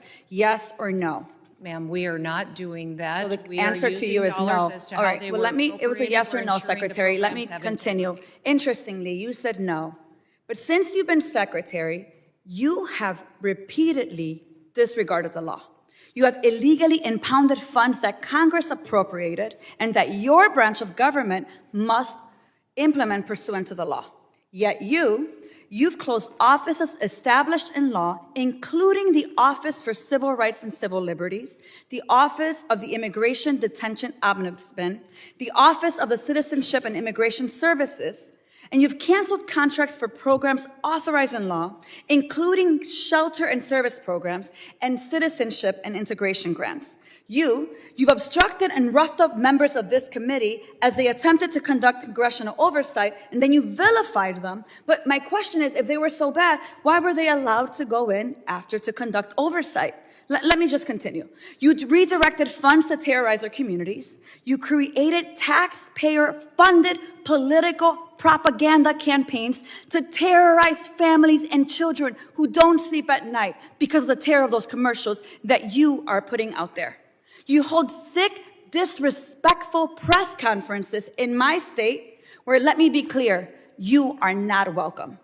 You corruptly used emergency authority to avoid procurement to make Trump's private prison donors richer by directing $45 billion for them to expand ICE detention centers. You defunded work to address real threats to the homeland, all while you pursued college newspaper editors, labor leaders, and even a Harvard scientist who failed to declare frog embryos at the airport. Clearly, we don't have time for all my questions, so I have 13 pages worth of questions that I will be submitting to the record that I expect you and the administration to answer. But here is my final question to you. When you took your oath, did you swear to support and defend the Constitution of the United States of America? Yes or no? Yes, I did. So I find that laughable. You don't behave like someone who takes that oath seriously. And let me tell you why. We don't live in a dictatorship or a monarchy. Trump's will is not the guiding doctrine of this nation, and our country is not a playground for his or your twisted authoritarian fantasies. We are a democracy. We defend the Constitution and we affirm the rule of law. We respect the co-equal branches of government and we uphold our rights, even when we disagree. The foundation of our nation is based on a core set of constitutional rights upon which our prosperity, our pluralism, and our peace depend on it. You, however, have been leading this work for 116 days, and in that time, you have profiled and dehumanized our neighbors. You've betrayed our constitutional commitment to due process. You've deported United States citizens. You've undermined the courts. You've broken the law. You've engaged in corruption, and you've weaponized the immigration system to violate civil rights. As Senator Murphy perfectly stated, your department is out of control. But you're responsible. You have betrayed the sacred fundamentals of your oath. And I believe to my core that you are not fit to hold the office. And I again, to your face, demand your immediate resignation. And I put it and place it on the record for all of us to see. With that, Chairman, I yield back. Generally yields. Mr. Gabarino is recognized. Thank you, Chairman. Madam Secretary, thank you so much for being here today. I'm the chairman of the Subcommittee on Cybersecurity Infrastructure Protection, so I work with CISA a lot. I have a few quick questions for you. Cybersecurity Information Sharing Act of 2015 provides the modern basis for information sharing between the private sector and the federal government. My subcommittee tomorrow will be having a hearing on CISA, the renewal of CISA 2015, since it expires in September. I'm just wondering, do you support the reauthorization of CISA 2015 ahead of its expiration? Yes, I do, sir. It's an incredibly important piece of legislation. Wonderful. Thank you very much. Another hearing that we had this year, we dealt with the proposed CERCIA rulemaking process, and it started under the Biden administration. We heard from industry; they were not happy the way it went. I'm not happy with the way. I'm sure a lot of people aren't happy the way it went, and I still remain concerned that the scope of the proposed rules has strayed from congressional intent. One of the things that came up at our hearing was whether or not CISA would consider to provide an ex parte process so we could get more comments from industry and hopefully get this back on track instead of starting over from scratch because it has to be done. Is that something that the department would consider? Yes, we would support that, sir. I think that more input from the private sector is important to make sure we're doing the appropriate actions. I mean, information sharing and making sure that people are actually responding to incidents instead of talking to their attorneys, I think is very, very important. And we want to make sure that this is the response rule, not just one of many other rules that are out there. I sent a letter back on February 19th regarding workforce reductions. It was about CISA staff that was fired and their responsibilities and titles. I've not yet received a response. And given the growing number of the growing cybersecurity threat landscape and the administration's stated interest, which they have in addressing these threats, I'm concerned that reducing CISA's staff will not help CISA accomplish the mission of protecting cybersecurity, providing cybersecurity to the people that need it, or helping. The letter asks for the number of staff, the responsibilities of those staff, and the impacts on CISA's ability to fulfill its mission. I know you can't provide that answer now, but can I get a commitment to get that response to that letter sometime soon? Absolutely. I appreciate that as well. And I know we're here about the budget, so I do want to ask some questions. In the administration's skinny budget request, it's seeking a $491 million reduction for CISA. I'm all on board with getting rid of disinformation and misinformation, and I was supportive of that cut, but that was in fiscal year 2023, that was only $20 million. Only $20 million of its budget went, so getting rid of that still leaves about $471 million of cuts. Which is about a 17% cut to its total budget. Why such a large cut? And in addition to that, there was also, I believe, a program request moving $130 million around. What programs are going to be affected with that request? Well, Congressman, the focus within CISA needs to be on ensuring that it's fulfilling why it was created. It was created to support critical infrastructure and to make sure that we're out there addressing the cybersecurity concerns that we have. The reductions that you see are in the areas where it got off mission, where it was involved in mis, dis, and malinformation, and also the censorship activities. That's where the reflection is, but the cybersecurity side of CISA is strengthened and emboldened under President Trump's leadership and will be into the future, and making sure that we're giving them the tools that they need to create new partnerships. Those plans to partner with private industries will make us much more efficient and accountable to taxpayers while making sure that we actually have answers to some of the threats that we have in front of us. That's the thing that has alarmed me the most about CISA is the lack of information that they have, the lack of solutions that they have, and how they protect our critical infrastructure. And when you look at Volt Typhoon, it wasn't just that we're vulnerable. It's that the Chinese have proven, PRC has proven with bad actors that they can shut down our water plants, our electrical grid, that they have the ability to do that. And if we think something in the past like a pandemic or a crisis like that was scary, wait until people's electricity is gone or their water system shuts down. And so that is one of the reasons why CISA needs to be laser focused on truly what its mission is. Yeah, I appreciate that, and I'm out of time, but I also just want to say I hope we can work together on this, and I'm very excited for Mr. Planke's nomination. I think he's going to do a great job, and hopefully they can confirm him sometime soon. But I'd like to talk to you more about the budget when we have a chance. Time has expired. Chair recognizes. Mr. Chairman, I'd like to ask unanimous consent to enter for the record an article from the Oversight Project that quotes the Supreme Court case Gojek versus the United States that talks about Congress's power of oversight, stating that no committee of either the House or Senate and no senator and no representative is free on its or his or her own to conduct investigations unless authorized. And that was a Supreme Court case. I'd also ask you... Without objection, so ordered. Thank you. I also ask unanimous consent to enter for the record that the ICE facility that Democrats and one of our own members here stormed, according to the Secretary, Assistant Secretary, of Homeland categorized these detainees in ICE as murderers, terrorists, child rapists, and MS-13 gang members. Without objection, Mr. Chairman, Thank you, Mr. Chairman. I have unanimous consent. Mr. request as Goldman is well. recognized. I would like to introduce an article just published by Bloomberg Government in which the acting director of Immigrations and Customs Enforcement acknowledges that any member of Congress has the right to show up at any detention facility with or without appointments, and that he will follow that law.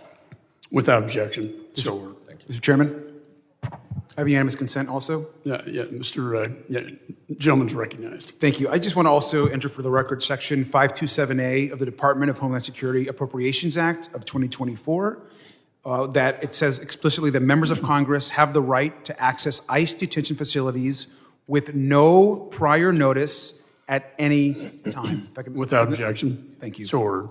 Ms. McIver is recognized. Thank you, Mr. Chairman and Ranking Member. A lot has been said, and I expect a lot more will be said about the department's interaction with members of this body when it comes to oversight. But this is not about me. Madam Secretary, it's not every day we have a cabinet member before this committee. As you know, the members of this committee have constitutional oversight responsibility for your department, and there are many things regarding this administration's Homeland Security policies that require our immediate attention. That is the work I am here to do today and every day. Secretary, this committee and the American people deserve answers for the actions of the Department of Homeland Security under this administration and the policies that have been put into place. The department has overseen a regime of cruelty, chaos, and deep disregard for human dignity, all under the pretense of security. The department is being mismanaged, and its policies undermine our nation's values. This does not make us safer, the exact opposite, exactly. Secretary, we need answers about your department's union busting at TSA, deporting U.S. citizens, terminating the legal status of international students for no apparent reason, and disregarding the rule of law. None of these issues at your department exist in a vacuum. In fact, they are all fundamentally connected to the administration's overarching cruelty. We want to hear from you because we are hoping you can make it make sense for us. Because with all due respect, we are all trying to understand why in the world this is taking place.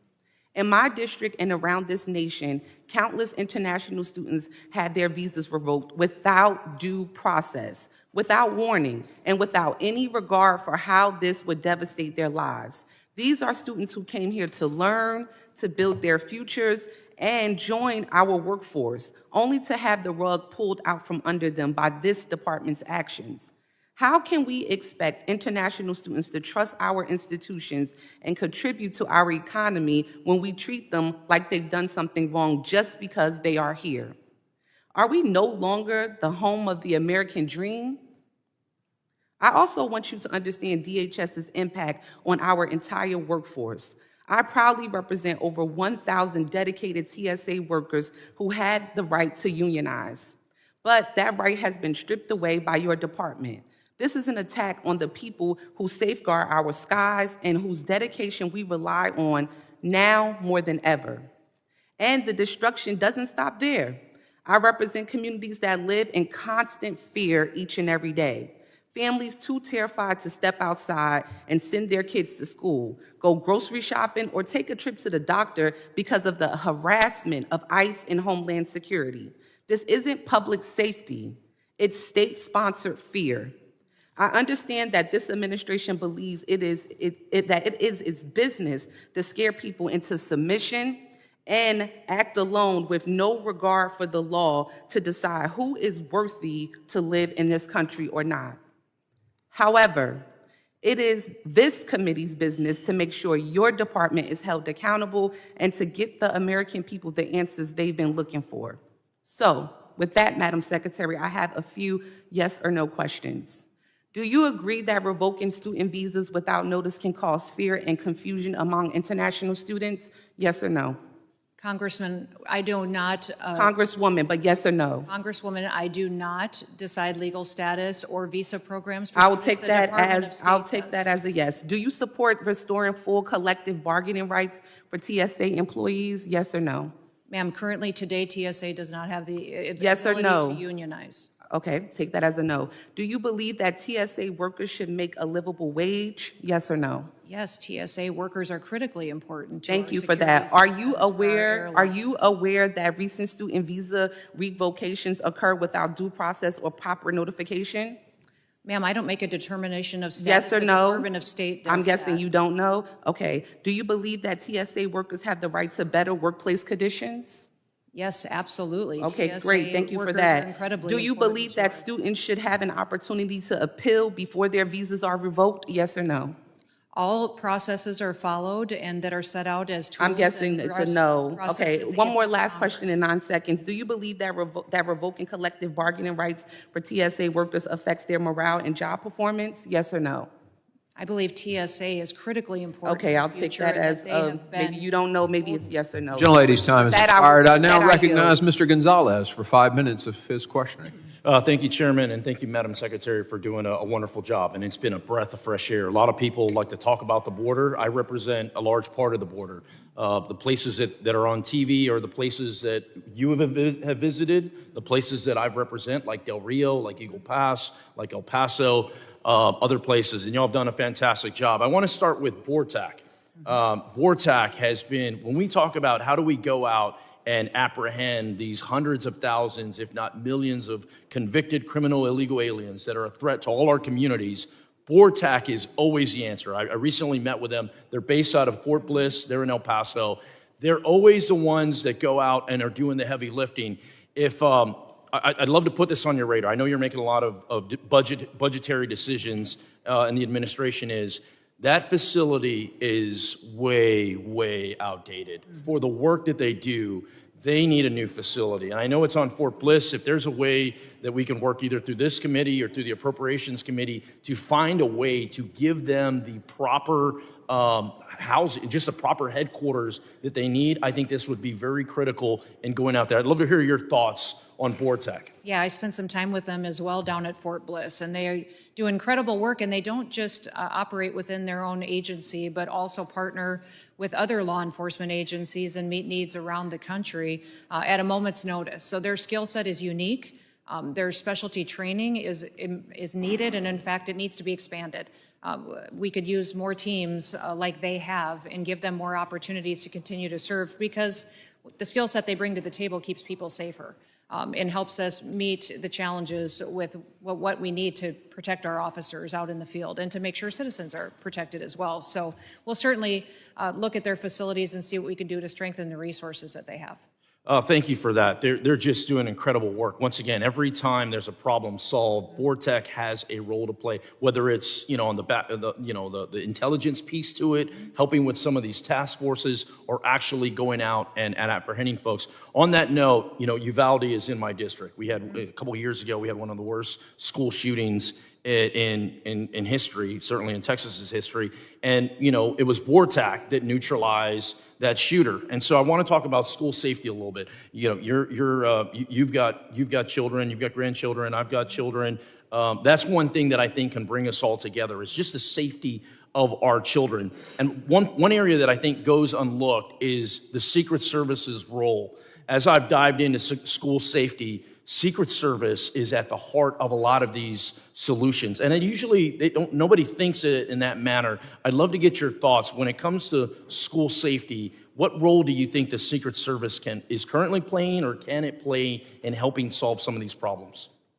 Well, right now, Secret Service is underutilized, and they also are under-resourced. If you look through our reconciliation request and also fiscal year 26 budget request, there's additional dollars that are needed to really give Secret Service the tools, the training, and the resources that they need to meet every single situation that they're involved in right now. Obviously, they have the protectee units and agents that are out there on the ground protecting individuals, and the most powerful in the world, but also they have an investigative side that is a skill set that many other agencies like to tap into and ask them for insight into. So working to protect our kids are our future.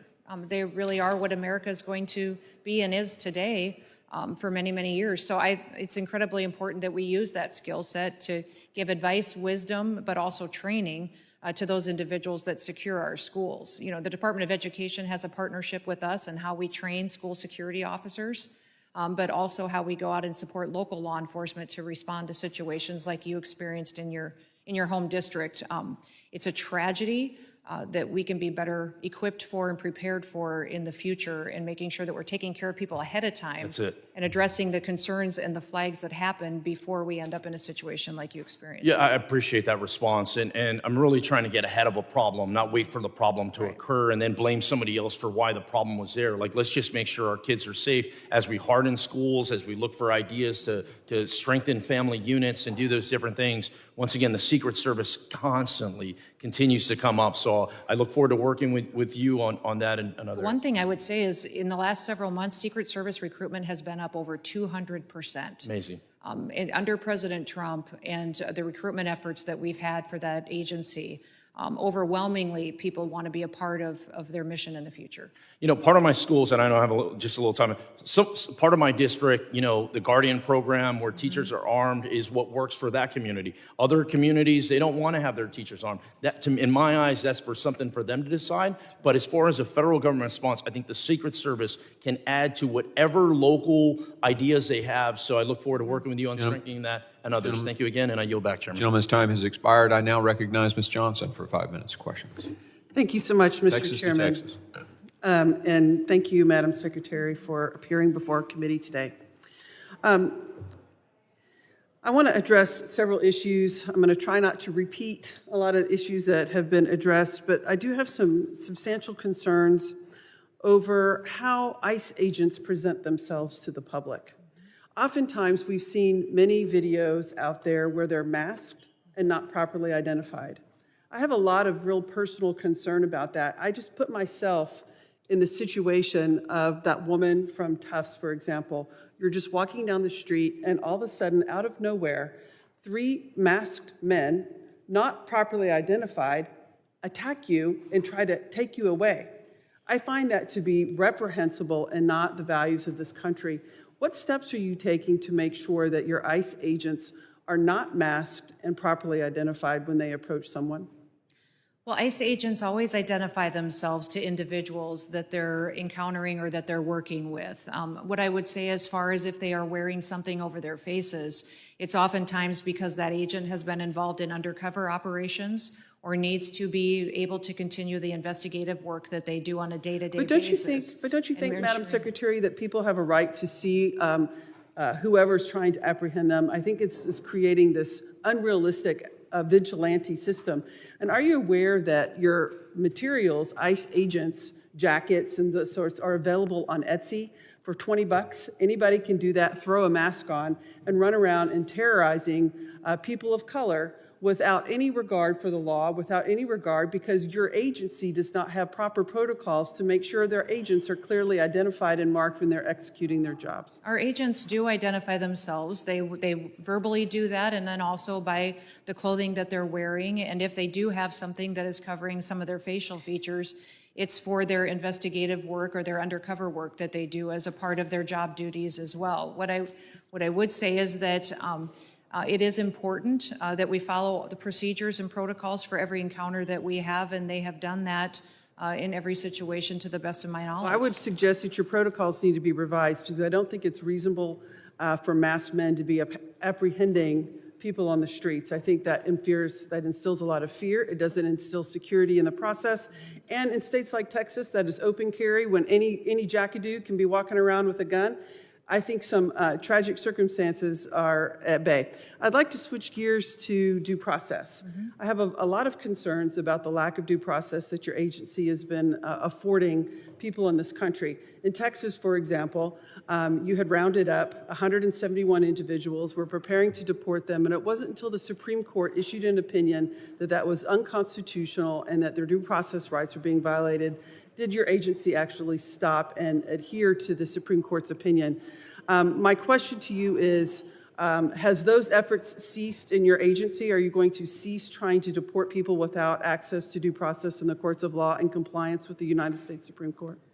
Well, Congresswoman, we are following due process and using it as to how Congress has laid out to us in statute, and we are complying with all federal judges' orders as well. Well, you weren't complying at that time. It took the United States Supreme Court to order you to comply, so you hadn't proactively complied on your own.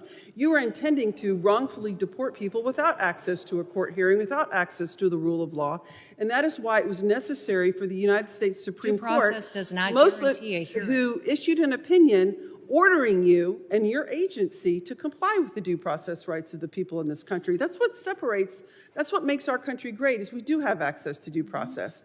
And so my comment to you is I'm hoping as you move forward, because initially as you were proceeding through these deportation processes, you were not affording people due process, and the Supreme Court has now ordered you to do so. So I am assuming by your testimony that you do intend to comply with the Supreme Court's order moving forward, and we're not going to have any more instances of wrongful deportation without proper access to due process. Is that correct? We are following federal judges' orders, and we are complying with due process procedures as they are laid out, as Congress has given us those tools to do that. Thank you, Madam Secretary. I have one other question about FEMA. I'm very concerned about the destruction of FEMA. You know, Texas is a state that has a lot of hurricanes, tornadoes, and natural disasters. We rely upon FEMA extensively, and I'm very worried about that. And when you are governor, though, you actually utilized FEMA for your own state. So you did recognize at the time when you were serving as a governor that FEMA played an important role in natural disasters within South Dakota. Is that correct? Yes, we had 12 FEMA-related disasters during the 6 years I served as governor of the state of South Dakota. But I just find it, I'm running out of time, but I just find it ironic. I now recognize Mr. Pfluger, the gentleman from Texas, for 5 minutes. Thank you, Mr. Chairman. Secretary, thank you for being here. What a difference an election makes, what a difference a Congress makes, what a difference having you here instead of asking thousands of questions and getting no answers. And I'll start with the first question that I left off with and I know that may be funny to my colleagues, but it's not funny to me because of the known and suspected terrorists, the KSTs that came into this country. And I'll basically lead off with the last question that I asked your predecessor, which was the policy of the Department of Homeland Security and this administration when it comes to KSTs. And talk to us about the successes that we've had and kind of where we stand, because they left us with a real mess with 40 plus people that were in this country. And, I'd like to hear what your department has done and tell us kind of the path forward. Yeah, absolutely, Congressman. The previous administration let a lot of dangerous individuals into this country and get a foothold, and then not only just allowing them to perpetuate terrorist activities in our country, but also recruit new members and to build out their systems and to gain access to our infrastructure. So I'm very proud of the fact that President Trump has aggressively enforced the law. Let us use the tools that are afforded to us under the Department of Homeland Security to address these threats, bring them to justice and face consequences, and to get them out of our country. So he has removed over 250 known terrorists, suspected terrorists on the watch list, thousands and thousands of individuals that were affiliated with them, but also individuals that committed crimes that are members of MS-13, Tren de Aragua, but also cartels and their members and affiliates in this country. So overwhelmingly, the safety of our communities is in a much better spot than it was just 6 short months ago. And even the message that President Trump has been bold enough to send around the world.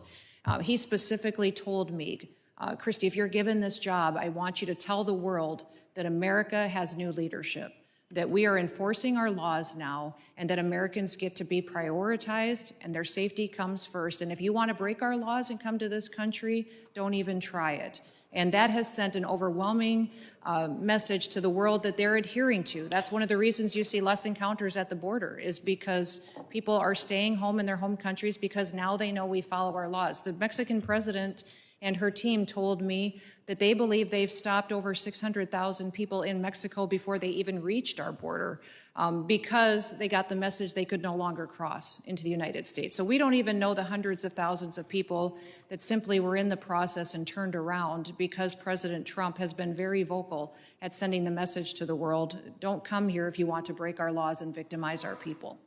Well, the deterrent value of the policy, just enforcing the laws, has certainly been noticeable. I represent a district that includes part of your air and marine operations that flies drones out of San Angelo, Texas, and flies into the Gulf of Mexico, but also along the border. One of the issues that we faced in the previous administration was this huge number of known gotaways. Talk to us about the coordination with the state and local level. I also represent a piece of Fort Cavazos, and we have military personnel who have a designated area along the border. How is that process working for deterrence, but also to ensure there are no gotaways like we had? Well, there are known gotaways, and then there's probably hundreds of thousands, if not millions of people that we don't necessarily know how many of them are in this country. That because we had Border Patrol and assets and Coast Guard and ICE agents diverted into processing paperwork and facilitating illegal entry into our country, they weren't doing their security operations. They weren't allowed to do their jobs. People have talked about me being out on the front lines with all of our components and agencies. I'll tell you why I'm there. The reason I'm walking alongside them is because I want to understand their jobs, where they don't have the equipment that they need, what authorizations and authorities they need to do their jobs. And overwhelmingly, they appreciate the fact that they finally have a secretary that shows up to walk alongside them, one that rides with them and doesn't ride over them and doesn't listen to them and has never been out in the field. They want me to be with them, and they're proud of the fact that I don't mind representing them and their agency to the rest of the world, saying I'm proud of the work that they do. We have a lot of gotaways. We also have some we don't even know that are in this country yet, and that's probably what keeps me up at night the most, is the fact that we don't really know the dangerous individuals that may be in this country that we have to get out before something happens that jeopardizes our national security. Secretary, thank you for being here and for your service. Our country is safer having you at the helm. Mr. Chairman, yield back. Gentleman's time has expired. I now recognize Mr. Hernandez for 5 minutes of questioning. Thank you, Mr. Chairman. Madam Secretary, hi. I represent Puerto Rico in Congress, and although we may disagree as to how, I do agree that disaster response in this country needs to be reimagined and made more effective. And I sincerely look forward to and hope to be a constructive partner in that respect. You know, nearly 8 years after Hurricane Maria struck the island, we have around $27 billion that have been obligated for Puerto Rico, yet only $4.4 billion have been dispersed. In the interest of time, I appreciate brief answers because there's a lot of anxiety in the island as to the future of these funds. Can you assure the people of Puerto Rico that these obligated funds are safe, regardless of any FEMA restructuring? That is the biggest concern that we have within FEMA right now is outstanding claims. And the worst thing the federal government can do is to say that there is a claim here, it's valid, that we are committed to fulfilling that responsibility. I'm sorry, in the interest of time, could you say yes or no? So those claims are something my team is going through right now and evaluating, and President Trump is committed I will to assume following that the answer is no, and I'll proceed to the have. next question, and I hope that we can work to make sure that those funds get to the people. Is it your department's view that the Puerto Rico government has done everything in its power to expedite the reconstruction process? Oh, I believe that Puerto Rico has been working hard to reconstruct and to put itself back together and partnering with the federal government as well. So is the obstacle in the disbursements FEMA's fault? The what? Is the obstacle in these disbursements FEMA's responsibility? I don't have the knowledge to know specifically where all the problems are with the response in Puerto Rico, although I do know that FEMA has not fulfilled the obligations it previously promised to the island. I'm going to shift to immigration in the interest of time. So you served as governor of South Dakota. Would you advise governors to give public assurances that federal immigration enforcement will not take place in their state?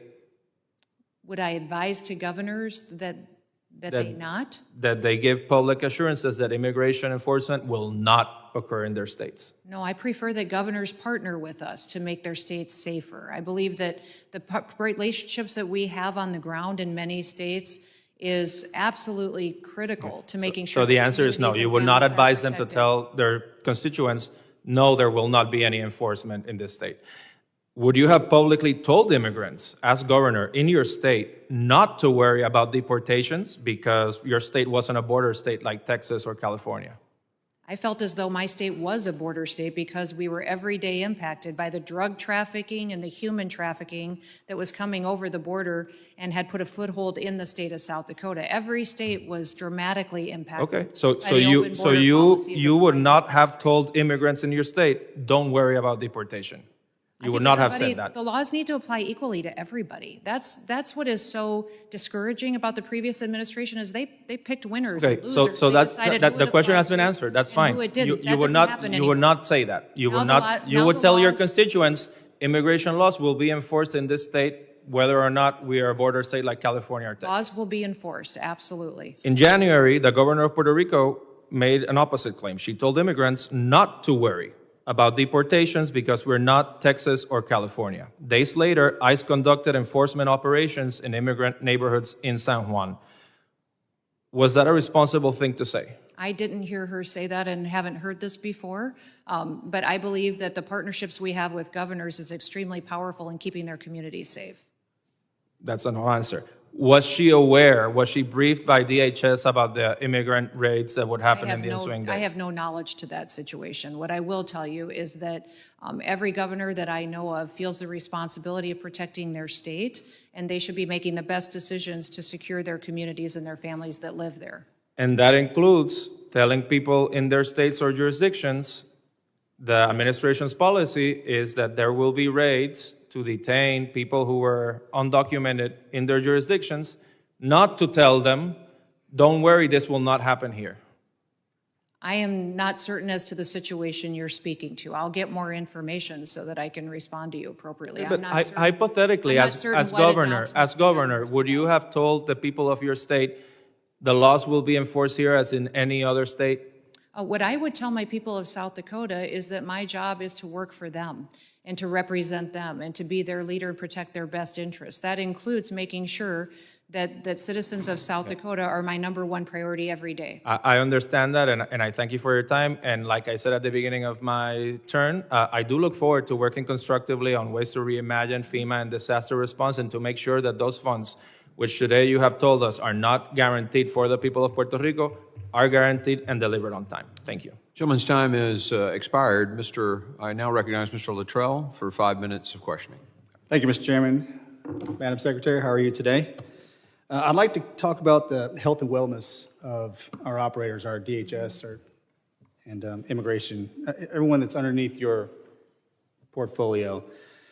I think the one thing that's often lost is that, you have military veterans in the room with you, and our role and responsibility was to put on a uniform in our body armor, and we deployed globally to fight terrorism.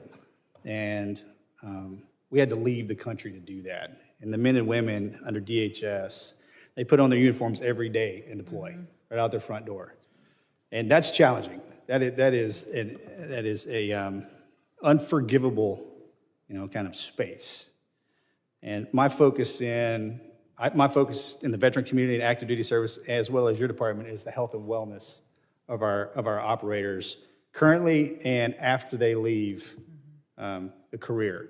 Can you shed some light on it? And to make another point, one of my lovely colleague from Texas was concerned about they cover their faces up and the kits that they wear, and I can understand that's aggressive. That's a posturing, and it's not.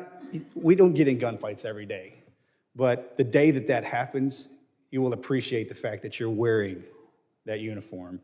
And I'll also add, if you're presented with somebody that's got their face covered, that can be scary. I got it.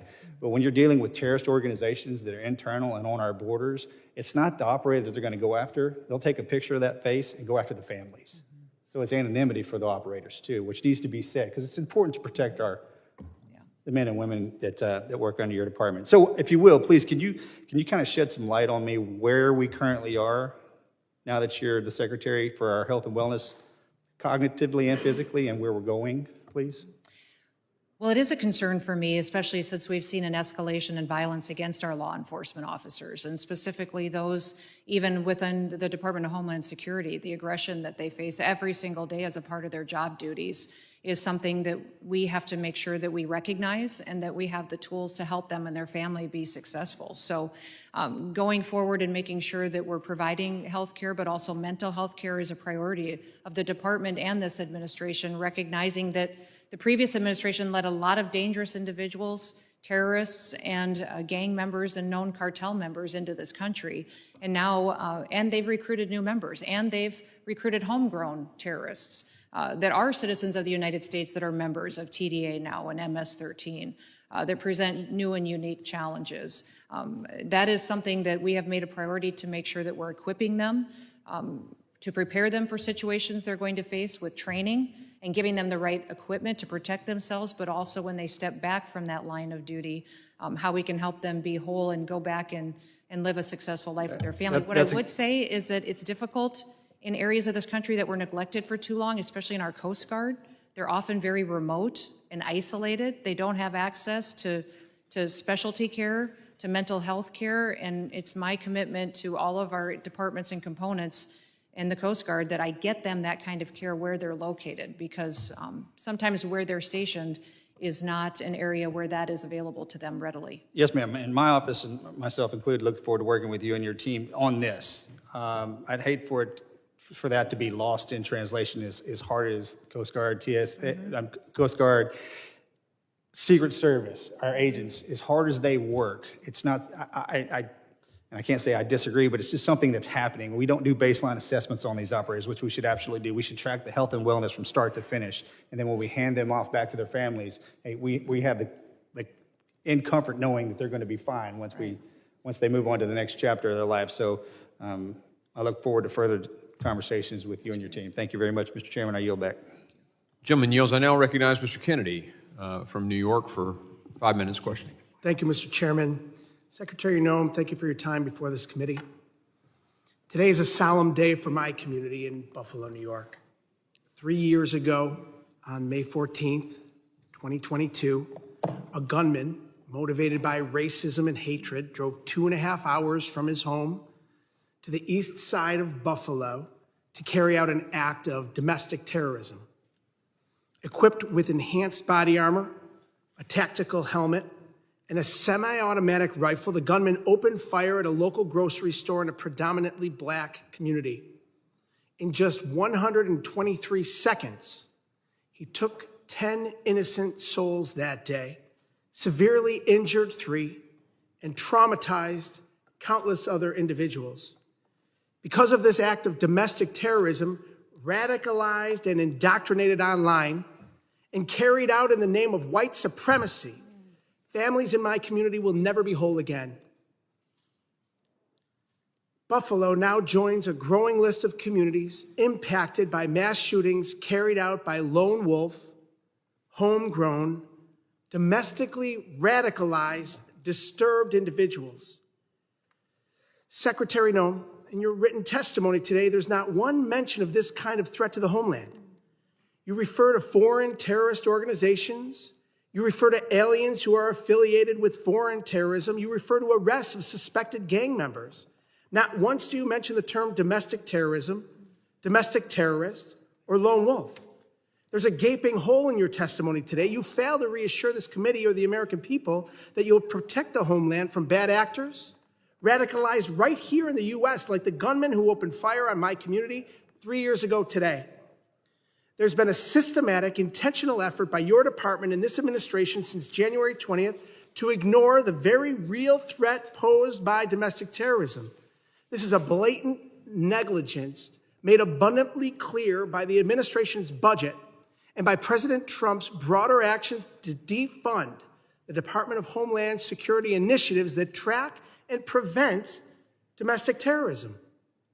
The Trump administration's budget proposal for the Department of Homeland Security completely eliminates the Targeted Violence and Terrorism Prevention Grant Program, a critical DHS program dedicated to helping local communities, including law enforcement, to develop and strengthen efforts to counter attacks of targeted violence and terrorism, just like the racist Buffalo attack.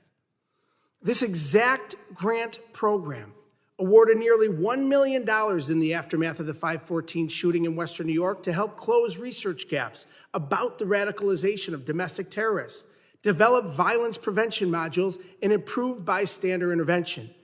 This program was also used to harden safety and prevention efforts in other communities that experienced targeted domestic terrorism, including a school shooting in Oakland County, Michigan, and a pattern of other domestic terrorist incidents. The budget proposal you're defending today justifies the elimination of this funding by arguing it was, quote, weaponized to target Americans exercising their First Amendment rights, end quote. If the suggestion that an act of domestic terrorism, which took the lives of 10 innocent people and forever changed my community, qualifies as protected First Amendment speech, then explain that to the families of the victims who were killed that day. Under this administration, we have a Department of Homeland Security that is making excuses for domestic terrorists under the guise of free speech and insulting communities like mine, especially on a day like today, as we mark the anniversary of unimaginable violence and loss. We can do better, and we must do better. With that, Mr. Chairman, I yield back. Gentleman yields. I now recognize the gentleman from Alabama, Mr. Strong, for 5 minutes. Thank you, Mr. Chairman. Secretary Noem, thank you for aiding President Trump in securing our border after years of negligence and mismanagement. No new laws were needed. New leadership was the only piece of the puzzle missing. I'd also like to thank the hardworking men and women of DHS for their tireless dedication to safeguarding our nation. Last week, I spoke to the FBI Director Patel about a recent visit he had to Huntsville, Alabama and Redstone Arsenal. We discussed the cost-effective location, distinct partnership opportunities, high quality of life for personnel, the remarkable talent pool, and available room to grow. As you may know, I'm proud to host HSI XCOM South and the National Academy for Advanced Training and Leadership in my district, along with many companies and organizations that support DHS. I'd like to invite you to come see for yourself the phenomenal work occurring in North Alabama. Secretary Noem, I'm curious, are there plans to move DHS personnel and programs out of the Beltway and closer to the citizens they serve? Well, thank you for the question, Congressman. Currently, there aren't plans to move agencies or components outside of their offices, although we do believe that we need to be accountable to taxpayers and are evaluating every single mission set that each agency is tasked with and the individuals, how they are fulfilling it. So that is areas where you'll see reflected in our reconciliation ask and in our fiscal year 26 budget request. That reflects where those needs are, but also our ability to reprogram dollars that where the department got off mission and was perpetuating activities that were not a part of Homeland Security's reason for why it was created. Thank you. I'd also be remiss if I didn't mention my role as chairman of the Emergency Management and Technology Subcommittee, and I want to thank you for meeting with us in New Orleans. You made your schedule available to meet that committee right after you were confirmed, and we really appreciate that. As you can imagine, I have an interest in the work of FEMA Review Council and was pleased to see the announcement of 13 new members. Secretary Noem, the President's executive order said the council would have up to 20 members. Will additional members be added, and how are you coordinating with the White House on the council? Yes, absolutely. There is the potential for new members to be added, and that is a current evaluation that's ongoing with me and my team and the White House as well. So if you have recommendations, we certainly would continue to receive those. Thank you. We're excited about those recommendations. What do you anticipate the priorities of the council will be, and how can we support that work? Well, the priorities of the council is to evaluate FEMA as it stands today and how it can better be reformed and replaced to respond to people's needs in a time of crisis. What we can do to strengthen states, to give them more tools and resources to take care of their people and empower them to make decisions in in a critical response period. Many times you've seen over the years where the federal government has not shown up when they were expected to, and then even after a crisis was over, had committed to being there to help people restructure and to rebuild, and never followed through on it. We still have claims outstanding in FEMA from Hurricane Katrina, wildfire claims from out west that are 10 years old, where people said, we have this claim, this lost, FEMA committed to pay it and still has not followed through on that. We saw political targeting that happened in North Carolina, where individuals within FEMA decided who could get help and who didn't get help.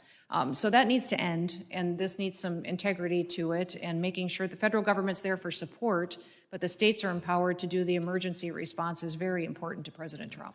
That support was determined based on the political sign they had in the front yards of their home. That is correct. And that's totally unacceptable. Switching gears, I'd also like to highlight the great work of CISA to protect our infrastructure and mass gathering events. Their training and exercises help states and localities respond quickly and effectively to evolving threats. In Huntsville, Alabama, collaboration among the FBI, ATF, CISA Office for Bombing Prevention represents a national hub of expertise focused on countering bomb threats and the use of explosives by adversaries. Secretary Noem, can you speak to how CISA is working with interagency partners to secure infrastructure, particularly ahead of the World Cup and Olympics? Yeah, CISA is the federal cybersecurity agency.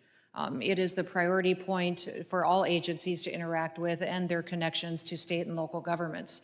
And many times CISA got siloed, and our CIA, FBI, intelligence agencies were siloed and not sharing information.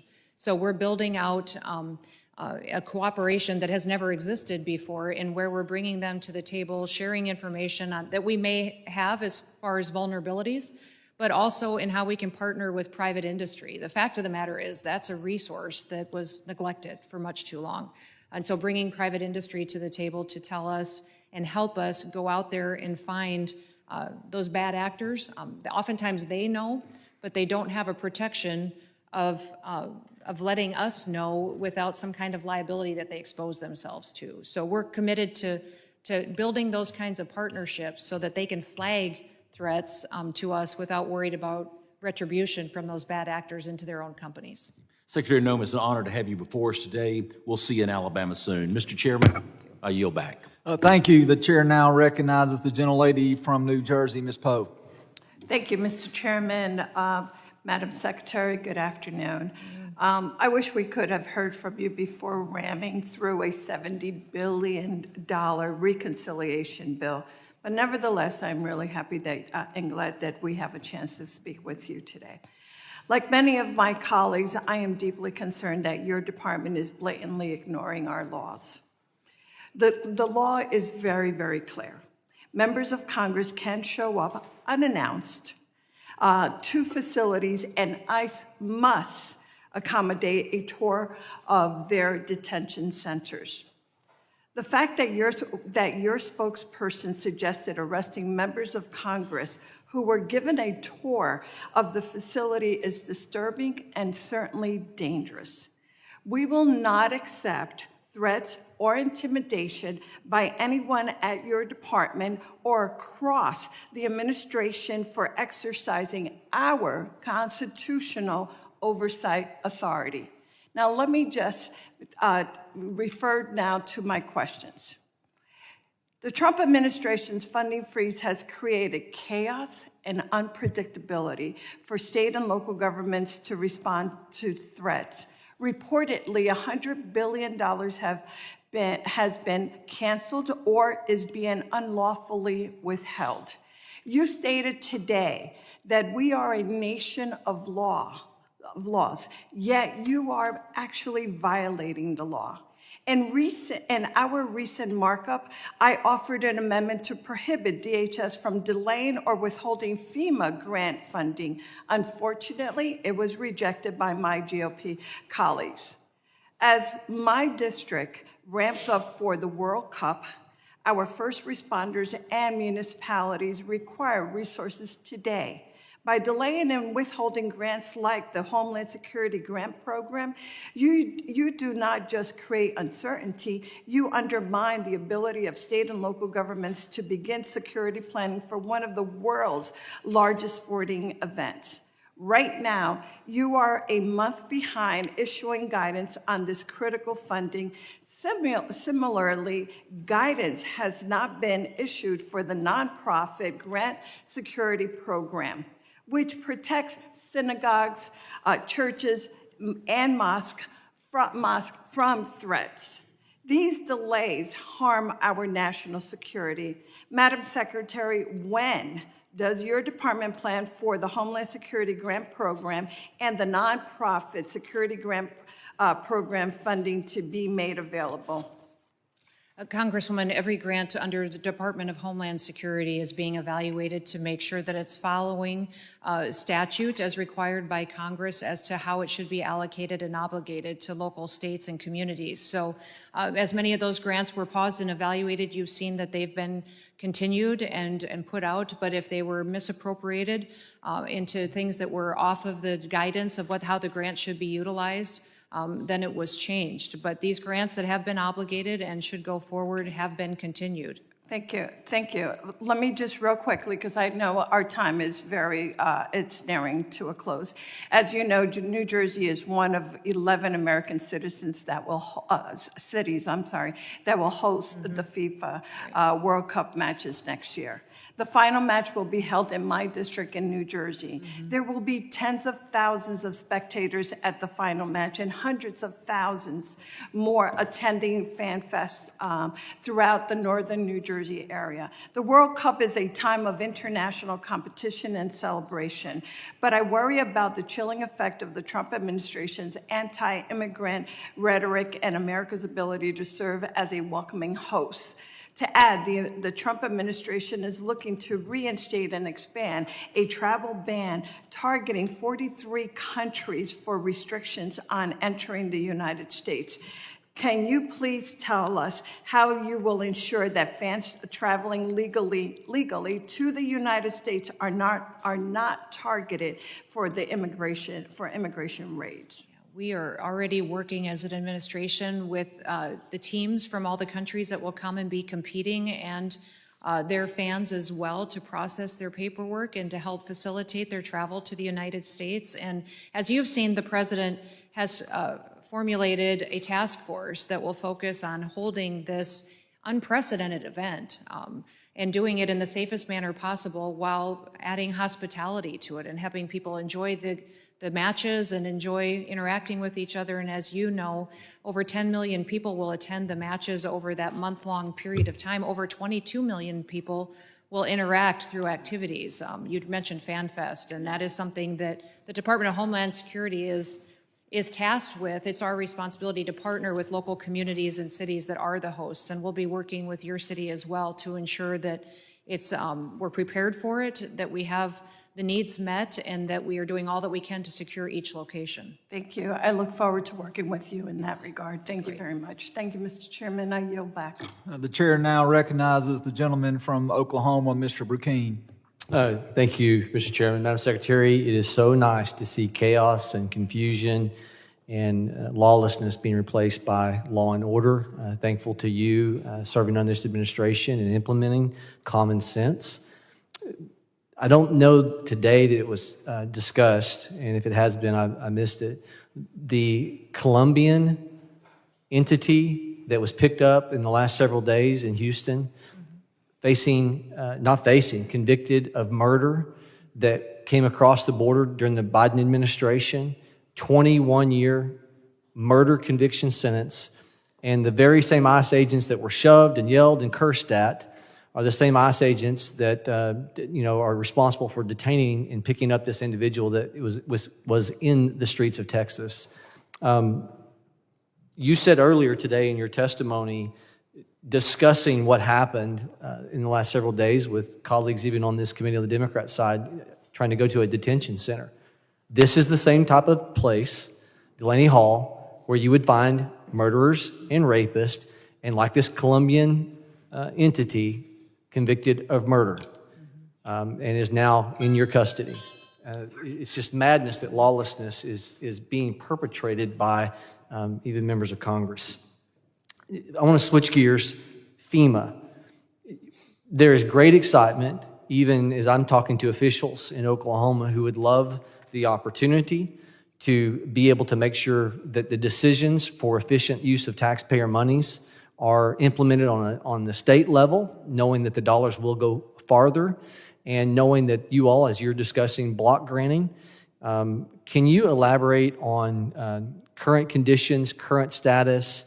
There are people all over the country. Even, there's a Democrat member that is former emergency management who talks about the efficiencies that can be picked up on the state level. Can you talk about where you all are at, where we're headed on FEMA reform that can make the taxpayer dollar go farther?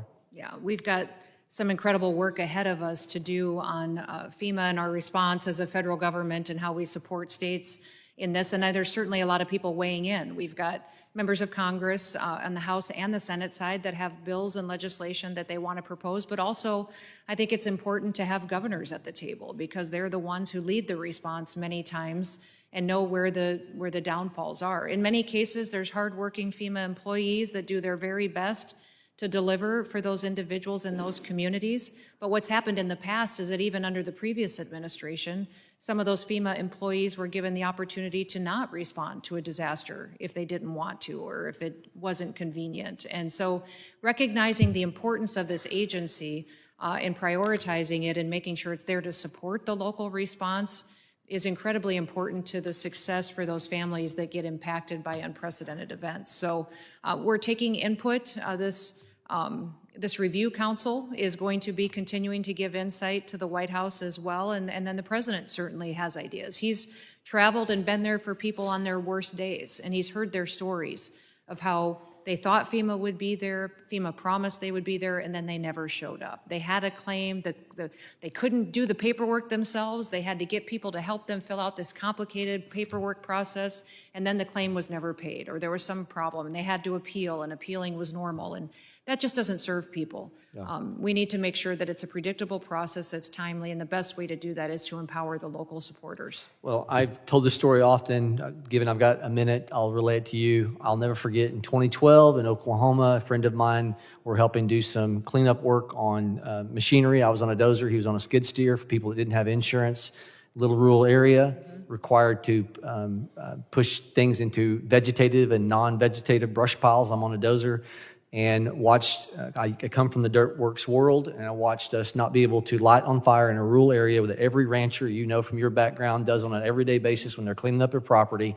We had to, at state, local, and federal expense, reimbursed, bring in 18-wheelers with half rounds, take an excavator, track hoe to load that non-vegetative timber in the back of that, haul it off ground somewhere to bury it with another dozer or a track hoe.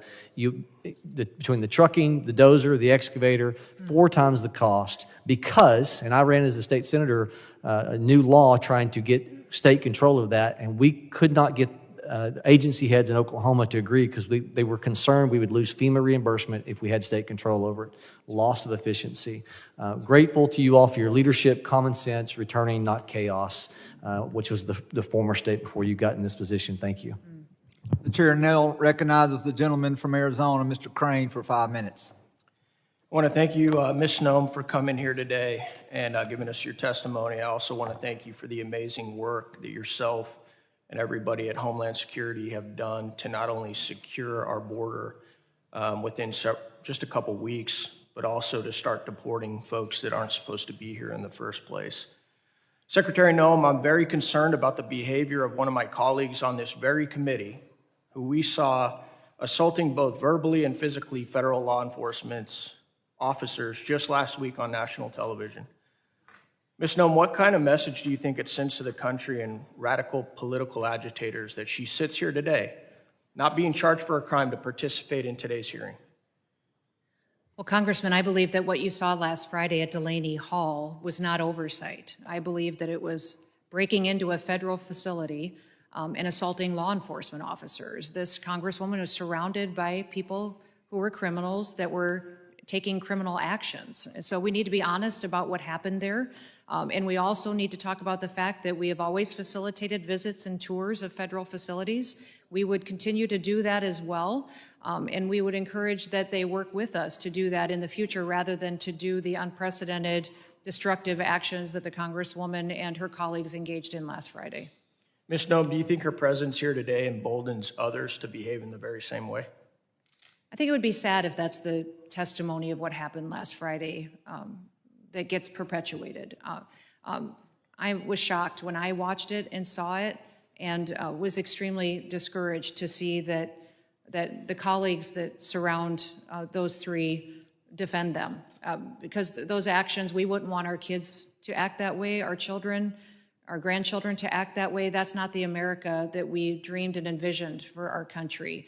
America should be a land of opportunity and where laws are enforced, and there's consequences for breaking the law. Thank you. Ms. Noem, are you familiar with Article 1, Section 9, Clause 2 of the Constitution that covers the suspension of the writ of habeas corpus? Yes. It says that the writ of habeas corpus shall not be suspended unless, when cases of rebellion or invasion, the public safety may require it. Are you aware of which presidents have suspended the writ of habeas corpus? I know that President Lincoln did. Yeah, also Roosevelt and President Grant. You testified under oath, I believe, that the Biden administration allowed an invasion into our country. Is that correct? That is correct. So do you think it falls under the constitutional guidelines that I just read to you? I'm not a constitutional lawyer, but I believe it does. You've also witnessed that the Democrats here today and also radical activist judges are trying to halt and deny the president's agenda to carry out his constitutional duties to keep Americans safe and carry out his promise to the American people to secure the border and carry out mass deportations of those who have entered the country illegally. Knowing this, are you open and supportive of this constitutional option to suspend the writ of habeas corpus to keep Americans safe and carry out the president's agenda? Well, this is something that's not in my purview to weigh in on. This is the president's prerogative to pursue, and he has not indicated to me that he will or will not be taking that action. I want to thank Rogan O'Hanley for his efforts to bring this constitutional solution into the national conversation. Now I want to shift gears real quick. Ms. Noem, on May 5th, 2025, I joined Congressman Zinke and 8 of my fellow Republican colleagues in asking why it was appropriate for DOD and DHS to require real IDs for entry into Arlington National Cemetery. I did see that letter this week, sir. My question, what information can you share on the security posture of Arlington Cemetery that require real ID? Well, sir, I'm not certain as to the procedures and the requirements at Arlington Cemetery. I do know that real ID at our airports for travel was required by statute and law change over 20 years ago. So that has been implemented on May 7th, and we have over 90% compliance that has happened at our airports since then. And overwhelmingly, the vast majority of travelers have had a real ID and have utilized that or a federally recognized ID going forward. But as far as what is required at Arlington Cemetery, I have not been in the knowledge of what those requirements are. In that case, would you consider taking a look at that and also consider recommending repealing that requirement? I can certainly take a look at that and follow up with a conversation with you, absolutely. Thank you. I yield back. The chair now recognizes the gentleman from Tennessee, Mr. Ogles, for 5 minutes of questioning. Thank you, Mr. Chairman, and thank you, Madam Secretary, for being here. Mr. Chairman, we've spent the last few hours with some of our colleagues defending rapists, murderers, individuals who committed a variety of crimes, and yet I don't believe a single one has asked about the 300,000 children that have been lost in our nation. I don't think a single one of them asked about Laken Riley's family or the young girls that recently have been reported between the ages of 12 and 14 that have been raped in Louisiana, Iowa, New York, and other states. And so as we sit here and have this conversation, let's level set about who we're really talking about. We're talking about criminals and thugs. And so let's get back to the reality of who these people are And not to mention the fact that if they come here illegally, their first action when they come into this country is in fact a criminal act. Now, Madam Secretary, we've heard a lot of misinformation and rapid fire. Let's see if we can't set the record straight on a few things. When it comes to detention centers and oversight provided to Congress, does that oversight provision allow members of Congress to break into detention centers? No, sir, I don't believe. Does that oversight authority give members of Congress the right to assault members of law enforcement? No, sir. Madam Secretary, is assaulting a member of law enforcement a crime? Yes. I would urge, Mr. Chairman, that this committee look into anyone in Congress who has assaulted a member of law enforcement and the respective actions be taken as necessary, looking at the totality of the circumstances. In regards to FEMA, it is my understanding, you can correct me if I'm wrong, upon taking the helm, you discovered that there were a variety of unpaid claims, some of those going back 10 to 20 years. Absolutely. It's also my understanding that under the vision of President Donald Trump and your leadership, you plan to change the response time from 10 to 20 years to 6 months. That is true. Madam Secretary, as someone who was formerly a county executive, whose one of my departments was in fact emergency management, I can tell you that it will be a necessary and very useful as states and communities look to be reimbursed. Let's turn to Nashville, which is part of my district. Under your leadership, Homeland Security and ICE has conducted a variety of raids. Recently, 95, I do believe, of which were arrested who had previous criminal charges, 31 of which were previously deported and snuck back into this country. One of those was a sexual predator. So again, let's level set as to who we are talking about. We're talking about criminals and thugs who have no business being in our country. That being said, instead of thanking you and your leadership and thanking the president, the mayor of Nashville criticized and attacked law enforcement verbally. He then instructed members of law enforcement to report any communication with federal authorities. He then directed the Police Community Oversight Board to direct citizens to file complaints against law enforcement if they cooperate with federal law enforcement. Considering we've seen a 400% increase against federal law enforcement, do these types of statements and actions by a municipal leader concern you? Yes, absolutely. They perpetuate the violence against law enforcement officers. And what happens many times then is that our agents within the Department of Homeland Security go into situations with no backup, with no local response of people who know the communities, know the routes, the roads, or the needs to emergency services that may be there. So it absolutely makes them much more vulnerable to a situation to which their lives could be in jeopardy. Yes, ma'am. And if a municipal leader is found to be aiding and abetting illegal immigrants to evade federal law enforcement, would that be a criminal act? Yes, I believe it would, sir. And if elected officials impede ICE or Homeland Security in doing their job and pursuing illegal immigrants, would that be a criminal act? I believe so. Madam Secretary and Mr. Chairman, I will be asking the Committee of Homeland Security and Judiciary to be looking into the mayor of Nashville and any collusion or impeding of federal authorities and conducting their work in the city of Nashville. I would also encourage this committee and judiciary to look at other leaders, municipal leaders across the country, as they obstruct this administration, this Madam Secretary and her employees in doing their constitutional job, which is uphold the rule of law. Madam Secretary, I thank you and I yield back. Is the gentleman trying to offer a motion or what? I'm not.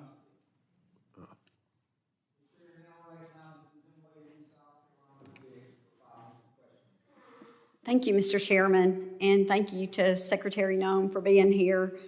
So I represent the 3rd District of South Carolina, and we're happy about the work that you and your team have done and continue to do to secure our border. It's very important. I mean, we could sit here all day and talk about the fentanyl crisis and the trafficking, and it does affect each and every one of us. So you've made it clear that securing the border is not just a national security issue, but it's a financial one.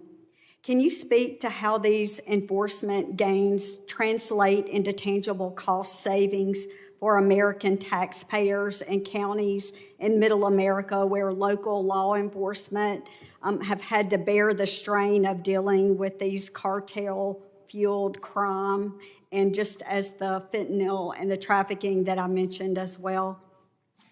Yes, the partnerships we've been able to build as a federal agency with local law enforcement and with state law enforcement has been key to helping make communities much safer in the last several months.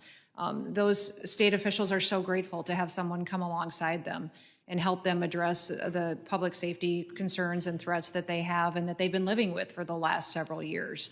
And so we have created, through the 287G program, there's also other programs out there to where we operate in a task force model to go out and do enforcement operations, but also to bring consequences for those that are criminally breaking our laws. Many times you have in areas where these people have committed multiple crimes and been re-released. In fact, in some sanctuary cities, that's still happening, where people have committed acts of murder or rape that are still out on the loose, but because local law enforcement isn't addressing the issue, we haven't been able to capture those individuals yet. So we're always grateful for law enforcement that cares about their community and will step up and help protect them from these violent criminals.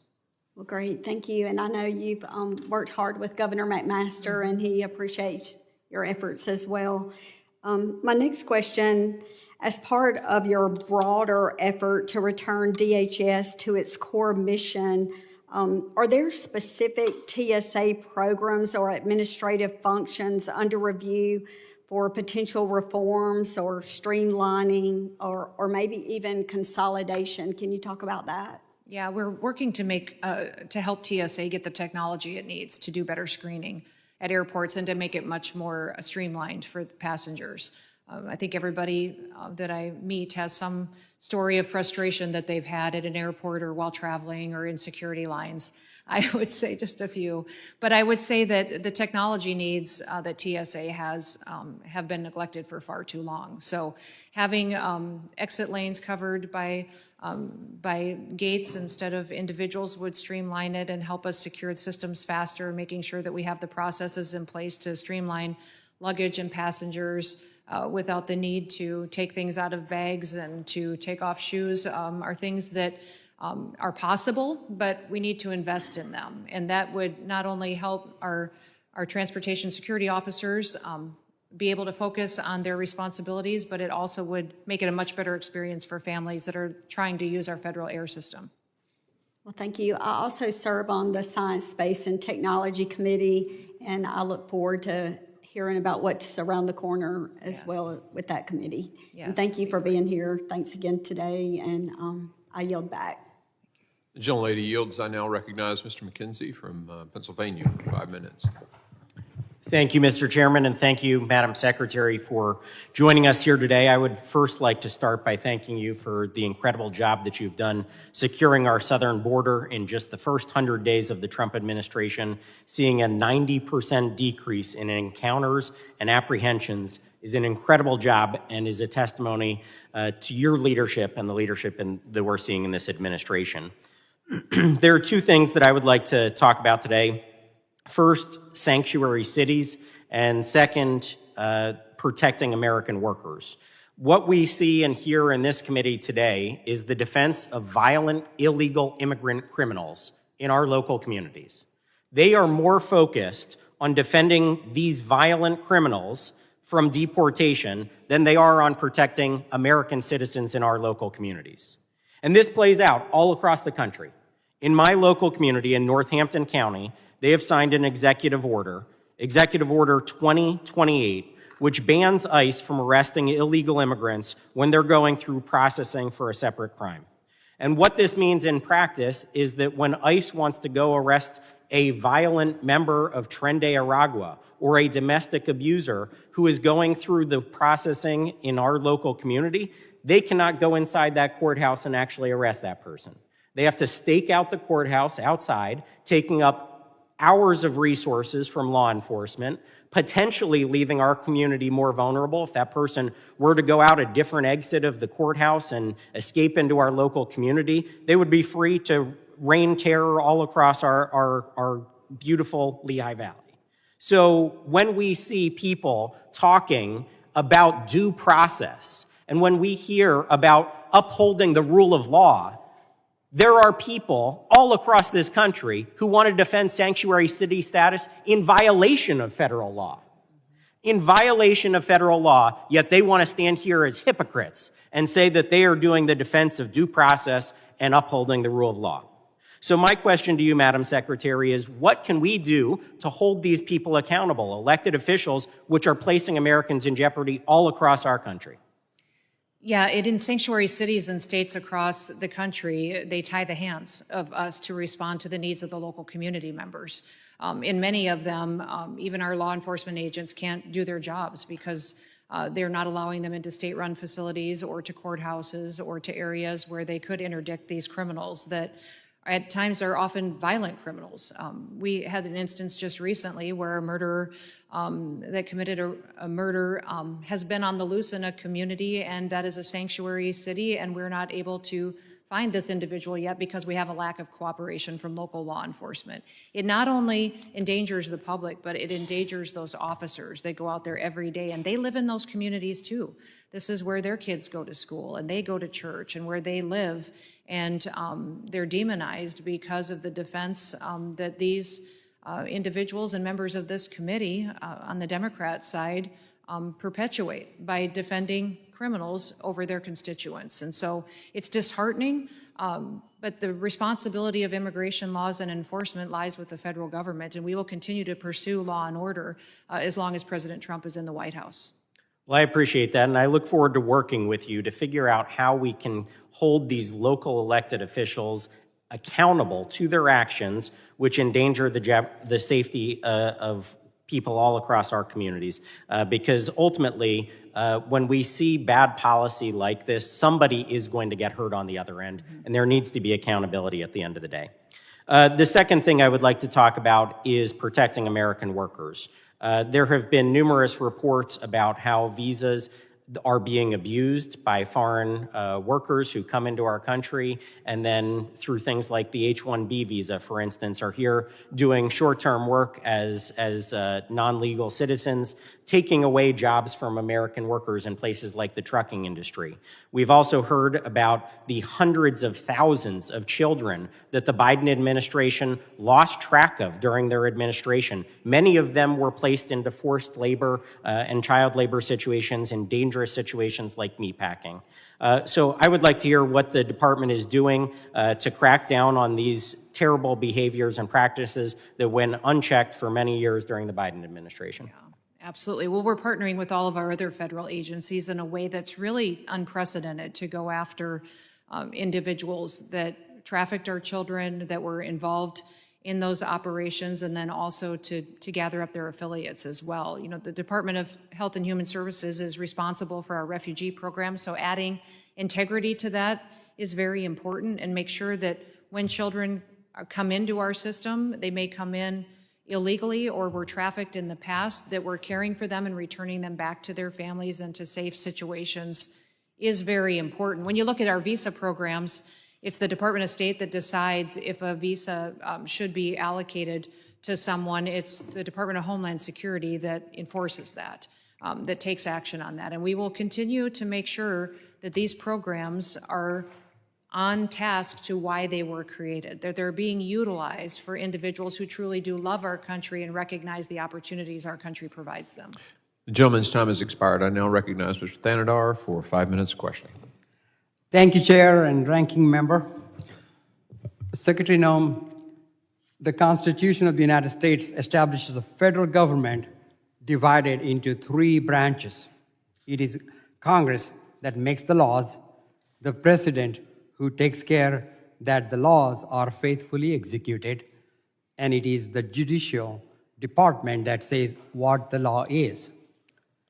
The constitutional separation of powers and system of checks and balances is necessary for the protection of liberty, and any violation undermines the rights and liberties of everyone in the United States.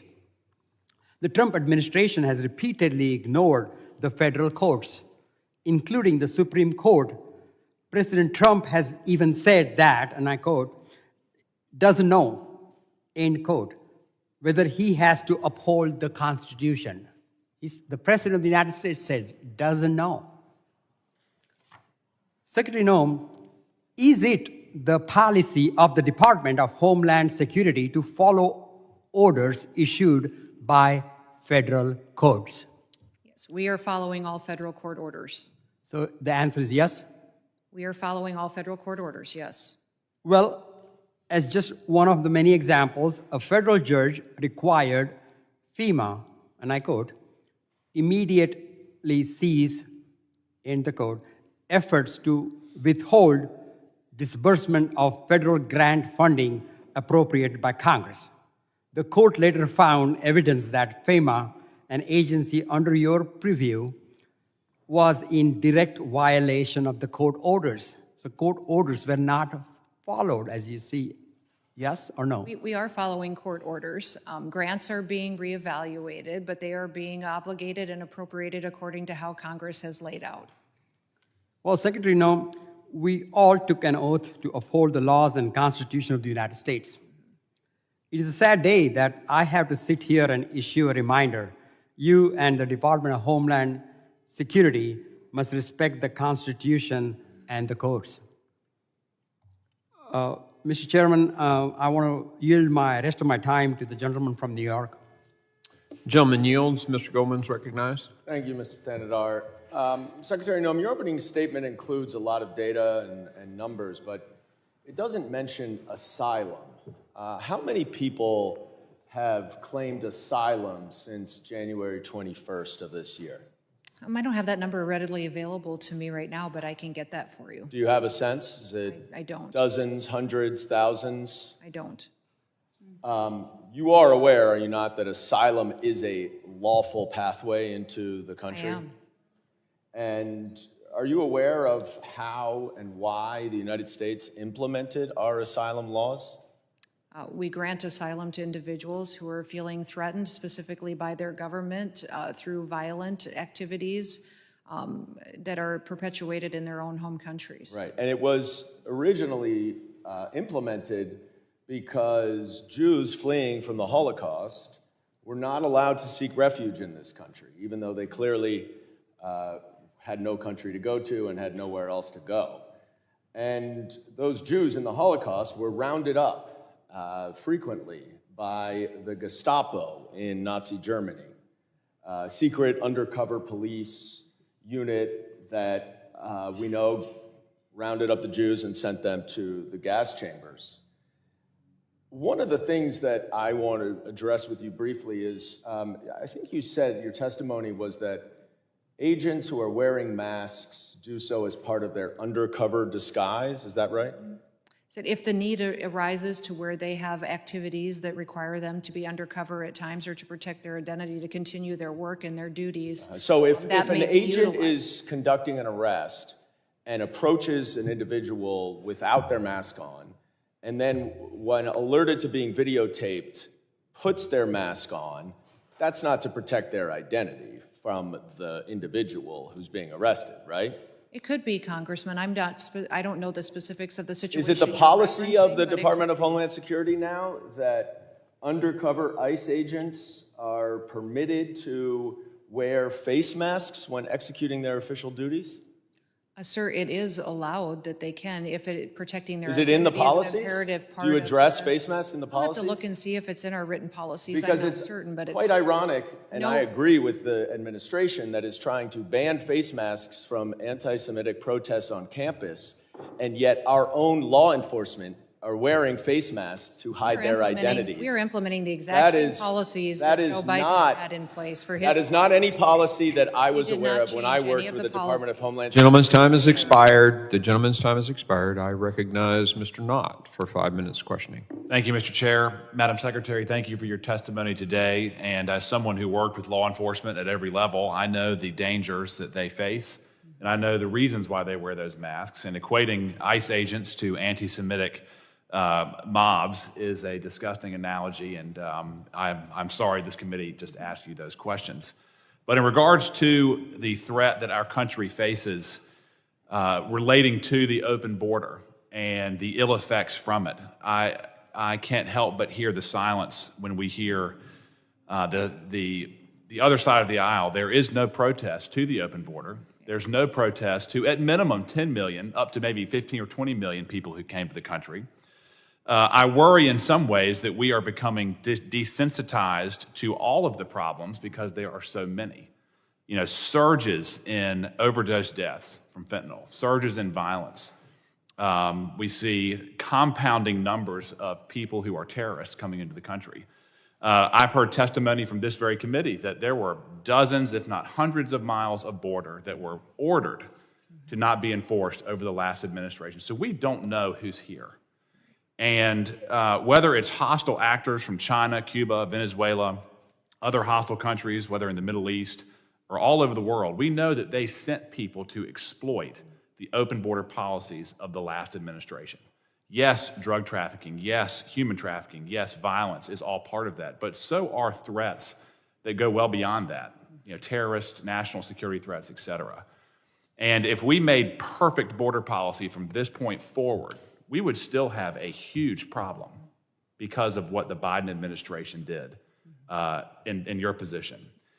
How can we as a committee help you get ahead of this problem and to make sure that the solutions continue to unfold years into the future, which is what will be required? Well, a couple of things. One of the things that I think was most tragic of the last administration is they even prevented us from having data to start with. Yep. For instance, President Trump in his first administration opened the Voices office at ICE, which gave victims of illegal immigrant crime an opportunity to get information, to have support systems, to get case information, to know when that individual was in court, when they were going to be released. When President Biden became president, he shut that office down, which means that because it didn't exist, we don't truly know how many victims of illegal immigrant crime there are out there. We don't have the data. So continuing to have systems in place where you're bringing light to the fact that there are victims still out there and that people are still enduring criminal activity by illegal immigrants and that they shouldn't be prioritized over American citizens is very important. I would also say that making sure we have an opportunity to have the resources we need in order to do due diligence on enforcement operations and secure our border into the future is important, and then continue to highlight sanctuary cities and the danger that they are to our country, what they do to their families that live in them, that we aren't able to take enforcement actions that are efficient to really bring them justice. In terms of the task force officers, ma'am, that is obviously a program that I, as a federal prosecutor, used. It's a force multiplier in a very profound way.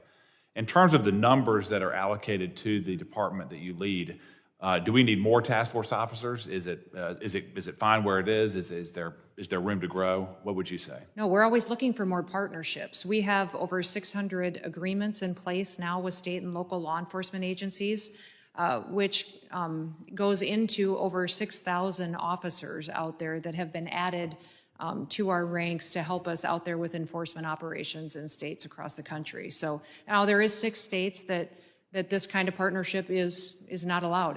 It's banned by the state government. So it would be helpful to have those addressed in those states so that we could form a partnership like this to compound our resources to really make sure we're bringing safety. It might be worth reaching out to individual counties at some point, because Yes. I know within those states there are numerous counties who are furious about those prohibitions from the governor's mansions. Yes. So that would be something that we would love to talk to you about.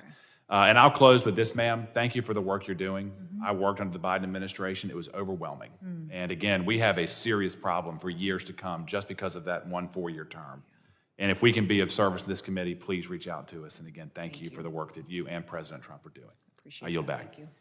Gentleman yields. I now, I think, recognize our last member making comments today. Mr. Garcia, you're recognized. Thank you, Mr. Chairman. Thank you for being here, Madam Secretary. And you said that you're committed to complying with the Constitution, which we of course all appreciate and think is important. Now, we all know that the Fifth Amendment states, and I just want to be very clear, that no person shall be deprived of life, liberty, or property without due process of law. The Fifth Amendment. Just to be clear in a simple yes or no, this actually says person. Is that correct, Madam Secretary? Correct. Thank you. And you are aware that person has been defined by the Supreme Court repeatedly multiple times means citizens and non-citizens. Simple yes or no, is that correct? Correct, I believe. Thank you. In an April 7th ruling just recently, the Supreme Court has reaffirmed, and I'll quote, "It is well established that the Fifth Amendment entitles aliens to due process under the law in the context of removal proceedings. But of course, the Department deported 230 people to be imprisoned indefinitely in brutal prison. We deported U.S. citizens, as noted today, children without proper protections. We've illegally arrested students, and we know that just one of these students was released just last week, and you were mandated to do so. Now, the Fifth Amendment is clear. Madam Secretary, you committed to uphold the Constitution, is that correct? Yes. Thank you. And you now, of course, commit to following the Fifth Amendment, is that correct? Yes. Thank you. Now, Madam Secretary, you are violating that amendment as we speak, and you are breaking your oath. You are deporting people, and the department is deporting people without due process. We cannot deport U.S. citizens. Without due process, there is nothing that Donald Trump could essentially be stopped in grabbing people off the street. That's happening today. Now, maybe someone in government might not like your tattoos. Maybe they don't like how somebody votes. Maybe they don't want to see how someone represents your constituents in Congress. But if you can't see a judge, no one can protect you. And I hope that you and I and everyone here can agree with that. And apparently, not even the Supreme Court actually matters when it comes to the case, of course, of Kilmar Garcia. But let's remember that we're not just deporting people. We're sending some of them to be locked up in one of the most dangerous prisons in the world. Now, Madam Secretary, you've heard this case today, but I have to speak about it one more time. I think it's really important. This is Andrew Romero. He had an appointment to come to this country to claim asylum. We gave him that appointment. The United States government gave him his asylum appointment. He comes for his appointment. He passes a credible fear interview. He's a gentle person as described by his family. He's openly gay. He was leaving his country for persecution of being gay. He did everything right, claimed asylum, that was legal. And then we sent him to a dangerous prison at the border with no due process. There are claims about his tattoos. He has his parents' names on his tattoos and 2 crowns that relate to a festival back in his hometown. We are paying to lock this young gentleman up forever. What I would ask is the ambassador in El Salvador, we have asked for proof of life of Andrew. He has had no access to lawyers or family since he has been taken over a month now. No one knows if he's even alive. His mother just wants to know if he is alive. So my ask to you, Madam Secretary, is the same that I asked the ambassador. Can we do a proof of life check on Andrew just to see if he is alive? Congressman, we are utilizing the tools that Congress has given us to apply due process to individuals. We are doing that for every person, and we are making sure that we're following what you have given us as far as guidance and how things should be implemented. Would you commit to just letting his mother know, as a mother to mother, if Andrew is alive? He was given an asylum appointment by the United States government. We gave him an appointment. We said, Andrew, come to the border at this time to claim asylum. He was taken to a foreign prison in El Salvador. His mother just wants to know if he is alive. Can we check and do a wellness check on him? Our asylum applications are different than the granting of asylum, and I don't know the specifics of this individual case. This individual is in El Salvador, and the appeal would be best made to the president and to the government of El Salvador on this. This is not under my jurisdiction. Madam Secretary, you have said that CCOT in El Salvador is one of the tools in the toolbox that you have. You have said that and has been quoted as saying that. You and the president have the ability to check if Andrew is alive and if he's not being harmed. Would you commit at least into looking and asking El Salvador if he is alive? This is a question that's best asked to the president and the government of El Salvador. And I think you know very well that you could ask that question. What you are choosing to do, Madam Secretary, is disregard this young man's life, this young man's family, who was given an appointment by the United States. I think it is shameful that you won't even request to see if this young man is alive. His family has no idea, has no access to lawyers. I would hope that we would have the humanity to just check if this young man is okay. With that, I yield back. It's shameful. Gentleman yields. I think we've covered everyone. Mr. Ranking Member, you're recognized for a closing statement. Thank you very much, Mr. Chairman. And I'd like to associate myself with Mr. Garcia's statement. I can't believe that we would send somebody or anyone from our country somewhere else and say, well, we cut off all communication. We're a better country than that. And I just thank Mr. Garcia for raising that question. Secretary Noem, at the start of this hearing, you stood here and took an oath to tell the truth, the whole truth and nothing but the truth, so help you God. Then you sat down and dodged the truth over and over and over for a little more than 3 hours. So help you God. You repeatedly testified that you and the Department of Homeland Security will follow the Constitution, the laws, and the order of the Supreme Court. Well, the Fifth Amendment of the United States Constitution says that no person shall be deprived of life, liberty, or property without due process of law. And yet, a federal court found that the Department of Homeland Security, under your watch, believes that it has a right to stash away residents of this country in foreign prisons without the semblance of due process. So you did not tell the truth to this committee today when you said you would follow the Constitution and comply with due process. You also testified that you follow orders of the Supreme Court of the United States and all courts. But the Supreme Court unanimously directed the government to facilitate the return of Kilmar Garcia to the United States. But you just testified before this committee that Kilmar Garcia will never return to the United States. So you didn't tell the truth to this committee again when you said that you comply with court orders and decisions. You've overseen the deportation of U.S. citizen children and have claimed that their parents chose to take their children with them. But you produced no evidence that the mother, let alone both parents, of those children freely gave consent to have their children deported from the United States. In fact, everyone involved in those cases say that the mothers, in fact, did not want their children, especially their sick American children, deported. In fact, your agency lured families to ICE appointments under false pretenses, lied to them, refused to let them speak with an attorney or children's father, and deported them before a court had time to even hear the case. You've given yourself the unilateral right to deport anyone you deem a threat. You refuse to comply with court orders that try to stop you. That puts all of us at risk. Beyond your false testimony about the administration's deportation policies, you falsely stated that the administration is focused on a full range of DSH's missions.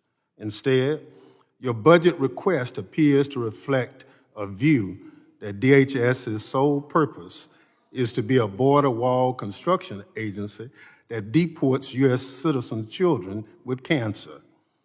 Your budget proposed cuts to cybersecurity, emergency preparedness, and aviation security. Even before asking Congress for these budget cuts, you've overseen mass reductions in the workforce at CISA and FEMA. Despite repeated requests from this committee on how many people have been fired or have been bullied into quitting before their tenure, DHS has refused to share that information.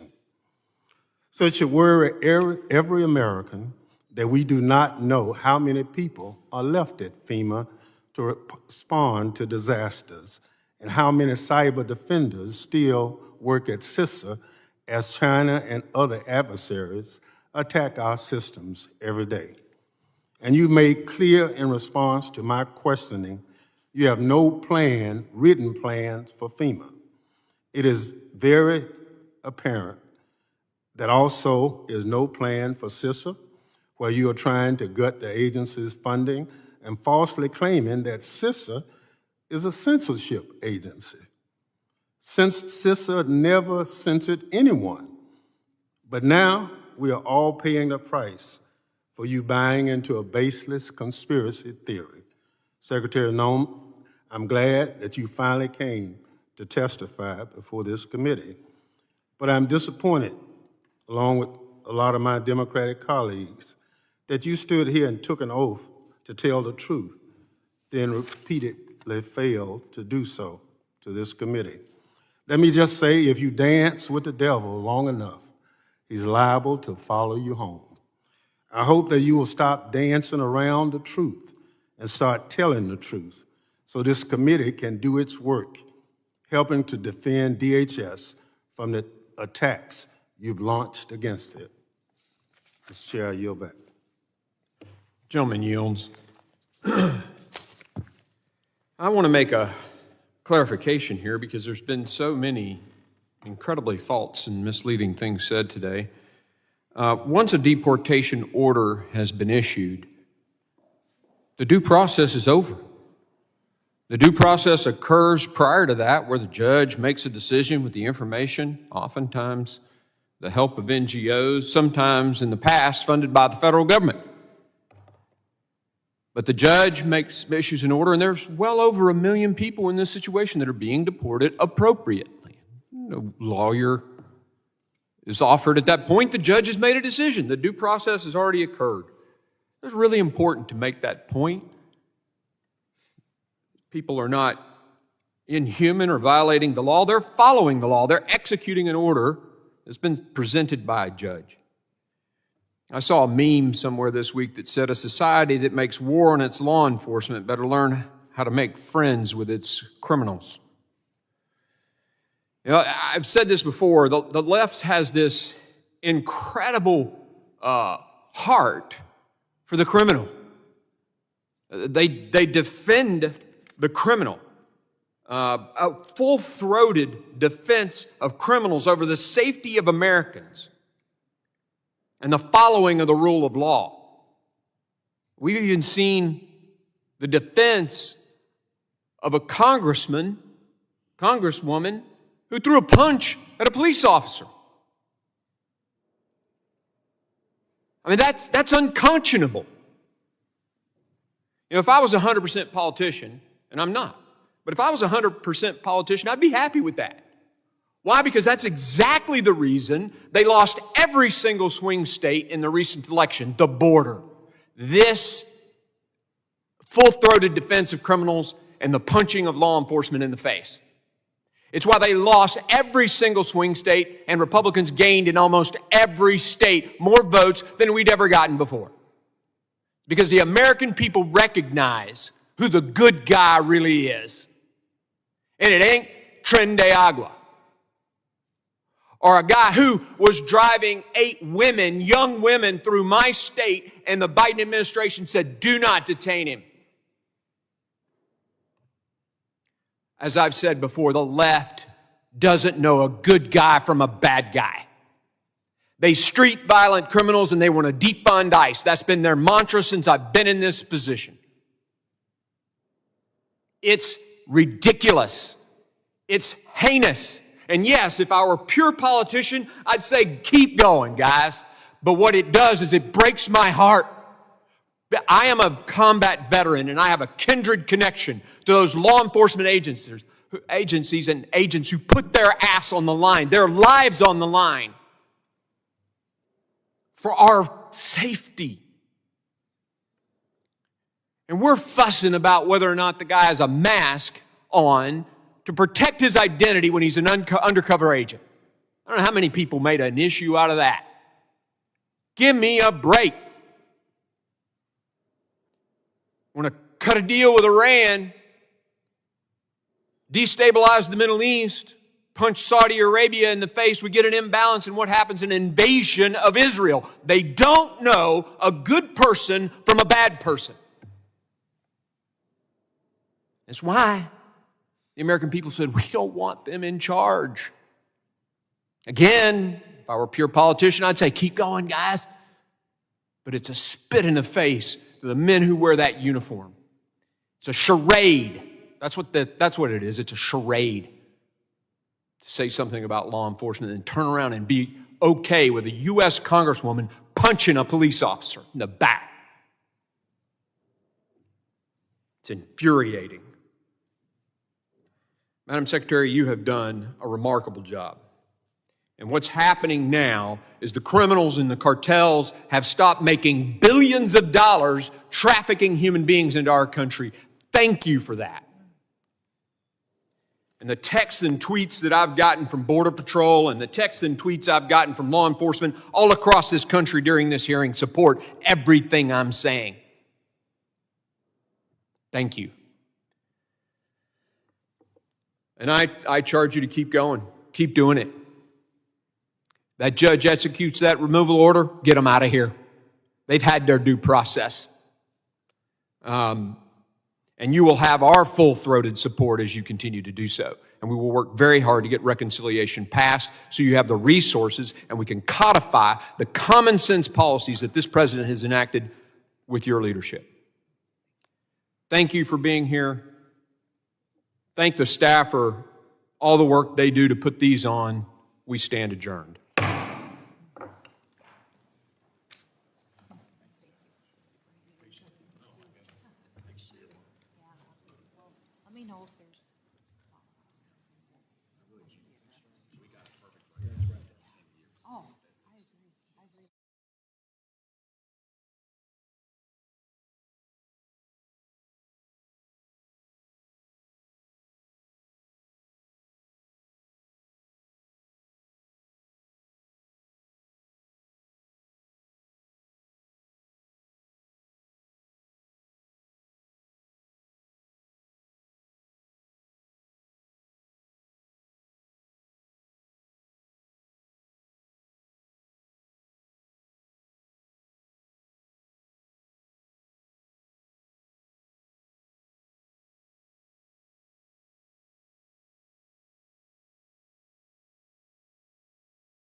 The Committee on Homeland Security will come to order. Without objection, the chair may declare the committee in recess at any point. During today's hearing, I would remind members that they should direct their comments to the chair or to the secretary. I now recognize myself for an opening statement. Good morning, Secretary Noem, and thank you for joining the committee today to discuss President Trump's budget to fund the crucial mission of the Department of Homeland Security. Before we begin, I want to mention that this is Police Week, a time for us to remember and honor the contributions of the men and women of federal, state, and local law enforcement across this country, including within DHS. I think a lot of people don't realize that there are more badges in HSI than there are in the FBI. So much could be said about all of you who devote your lives to serve us and to keep us safe. But for now, let me simply say thank you. Thank you, and know that our committee has your back. Madam Secretary, this is your first appearance before the committee, and I look forward to continuing to work closely with you and your team as we strive to undo the damage and the chaos created by your predecessor. When you took office, you inherited an unprecedented crisis at our southern border, at all our borders, created by President Biden, Vice President and Border Czar Kamala Harris, and Secretary Mayorkas. For 4 years, the administration and unaccountable bureaucrats helped craft their extreme agenda, dismantled our secure border, gutted interior immigration enforcement, and implemented a policy of mass catch and release that flooded our communities with millions of illegal immigrants. Under the Biden-Harris administration, Customs and Border Protection recorded more than 11 million encounters of inadmissible aliens at our border. On top of that astronomical number, CBP has recorded roughly 2 million known gotaways, a number that exceeded the previous 10 fiscal years combined. That's more than 13 million inadmissible aliens who violated our sovereign border in just 4 years, around quadruple the number from the first Trump administration, and all because the administration's policies and rhetoric encouraged them to do so. The first few months of the second Trump administration provided a remarkable contrast. Under your and President Trump's leadership, the Border Patrol has apprehended just around 25,000 illegal crossers at the southwest border. By comparison, in December of 2024, more than 47,000 illegal crossers were apprehended. We went from a record 301,000 illegal crossings at the southwest border in December of 23 to just over 7,000 in March, an astonishing 97% decrease. It turns out we didn't need comprehensive immigration reform or woefully misguided Senate border bill that was pushed by the former secretary. We just needed a president willing to enforce the laws Congress had already passed. Because illegal aliens now know that President Trump will have them removed from the country, they've stopped coming. My colleagues on the other side of the aisle understand this. They do not want to talk about these victories because they know that for 4 years they stood on the wrong side of this issue, defending open borders and the abolition of ICE. They also understand the American people do not trust them on the issue of border security and immigration enforcement, in large part because of their radical stances. I expect they'll spend a lot of time today twisting the truth to mislead the American people. I look forward to hearing you set the record straight.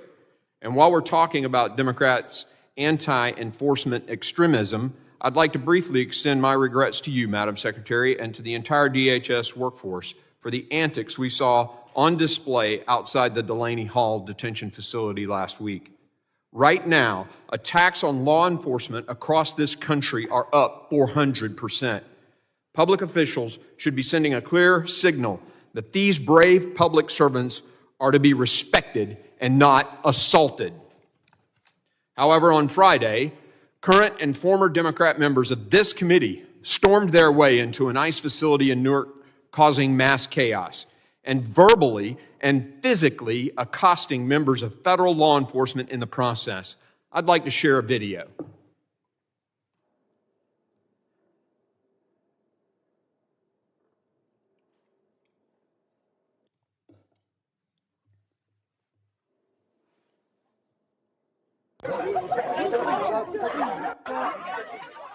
The Department of Homeland Security is warning there could be more arrests following the incident that you see here.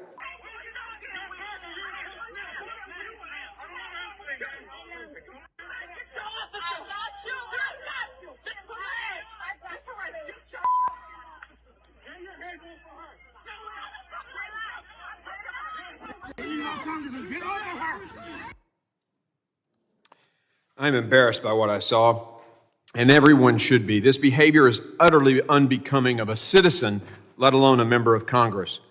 Democrats may talk a big game about law and order, but these actions are a violation of the sacred principle. Not only have Democrats excused these actions, but they've actually tried to blame ICE for what happened. When you punch a law enforcement officer, that's not the law enforcement officer's fault. This behavior demands a swift and firm response, and I assure you action will be taken.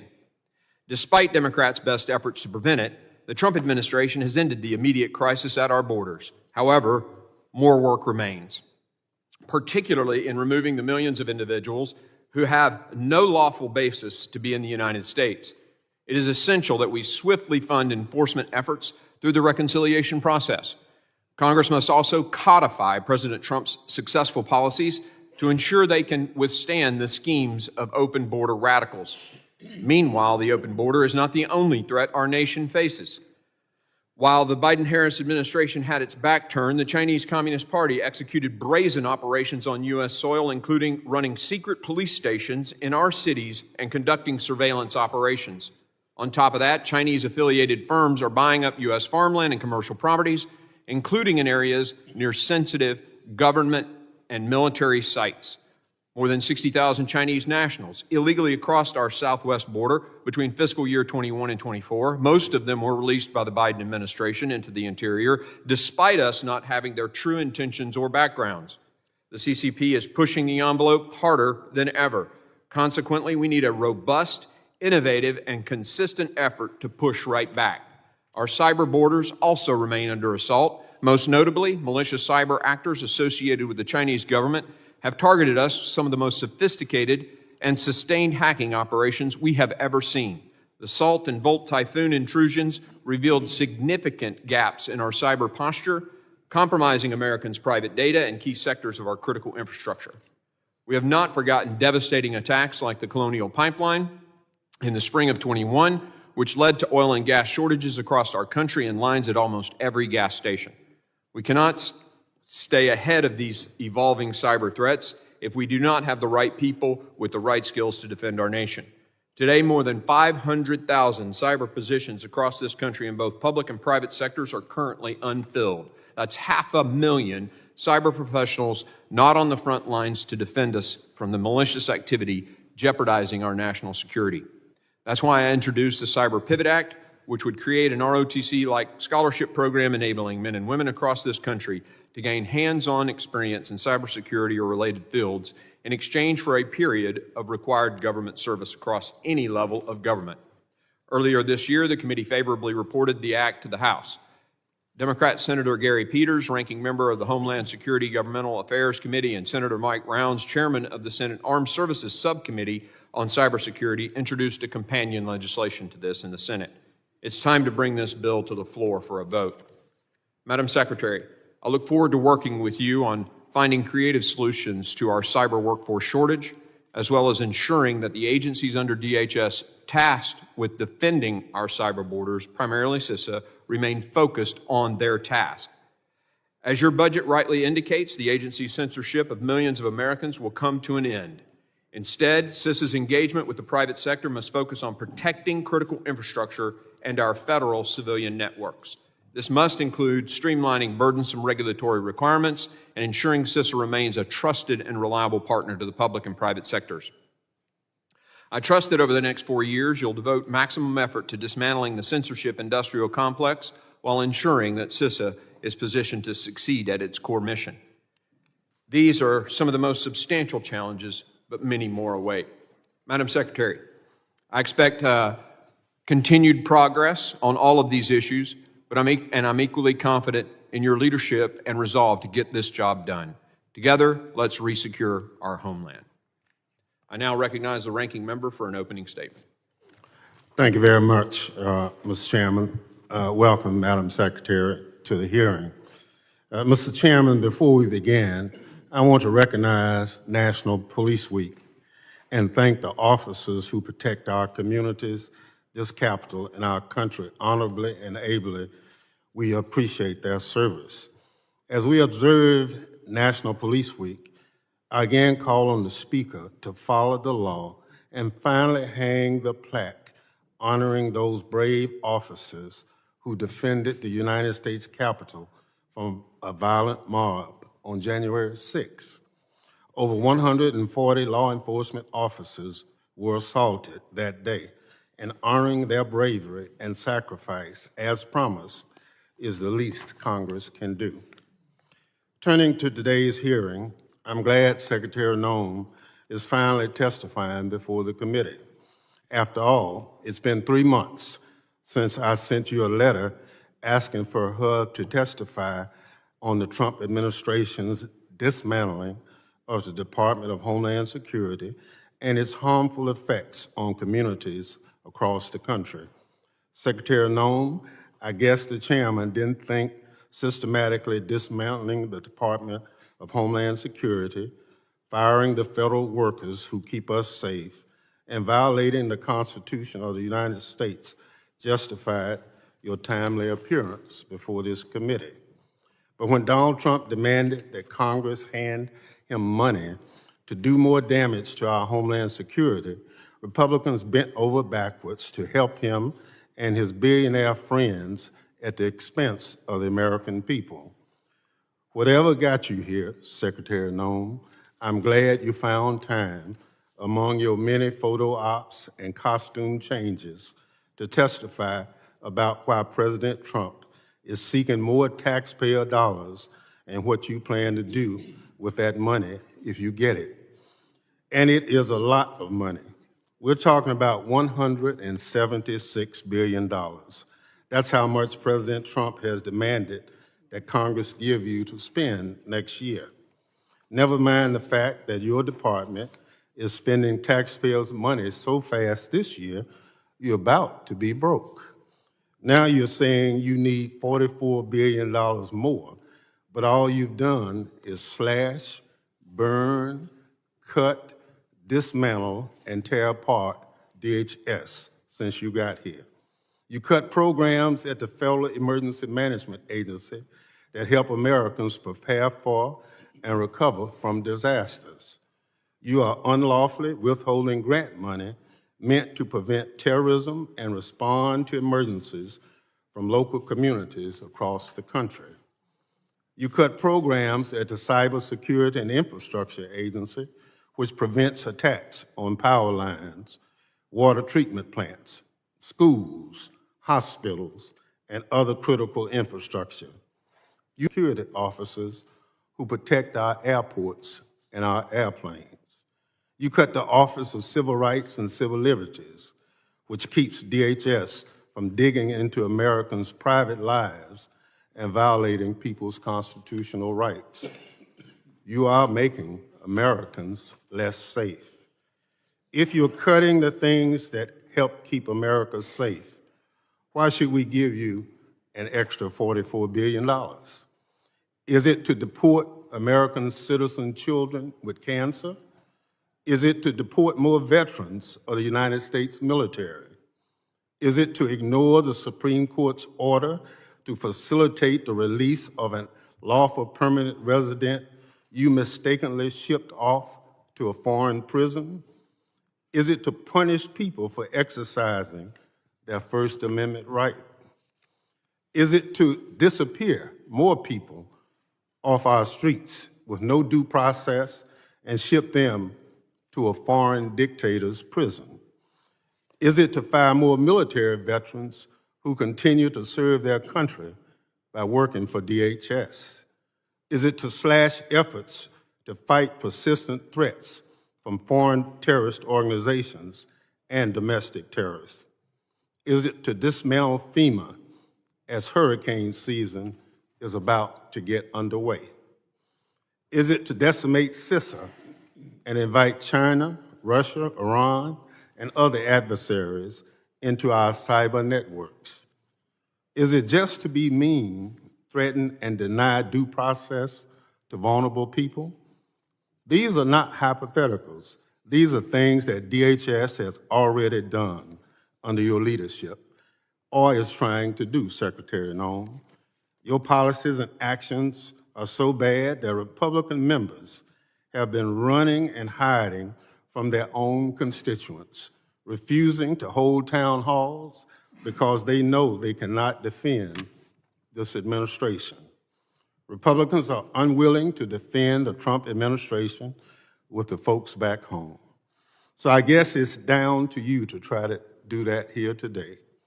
But you can't defend the indefensible, Secretary Noem. Your department is out of control. On your watch, the department is breaking the law, it's hurting people, and it's making America less safe. The Trump administration is outright lying to the courts and the American people.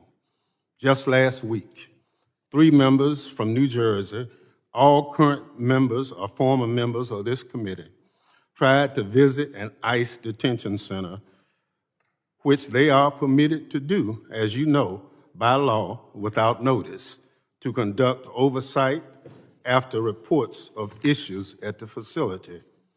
Instead of following the law, masked ICE personnel stopped and assaulted the members. Then, to make matters worse, instead of launching an investigation into the incident, your department lied to the press about the situation and threatened to arrest members of Congress for doing their job. Absolutely outrageous. It's a sad day for the Department of Homeland Security. Frankly, I've never seen anything like it, and I've served as the lead Democrat on this committee from its start. Even when the Secretary, my Republican colleagues, and I had strong disagreements, we still had productive conversations and did our duty to keep America safe. But that's not the case any longer. My colleagues across the aisle have sold their souls, or at least their spines, to Donald Trump. They try to cover the administration lies and blame Democrats for doing the job our constituents sent us here to do. Republicans have forgotten that Congress is a co-equal branch of government and that the oath we take to the Constitution is the same as the president. Republicans even want to cut Medicaid to fund tax breaks for millionaires. They put their billionaire buddies over the little guys every chance they get. And now you are here, Secretary Noem, with your hand out, looking for more taxpayer money to continue the slash and burn activities of the Department of Homeland Security over the past 100 or so days. Until the Trump administration starts following the law, that's going to be a very, very hard sell. Mr. Chairman, I yield back. Gentleman yields. Other members of the committee are reminded that opening statements may be submitted for the record. I'm pleased to have the Secretary of Homeland Security before us today for the first time as Secretary. I ask that Secretary Noem, you'd please rise and raise your right hand.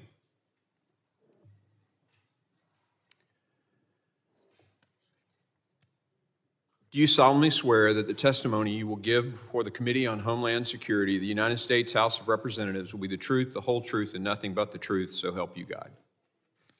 Let the record reflect that the Secretary has answered in the affirmative. Please take a seat, ma'am.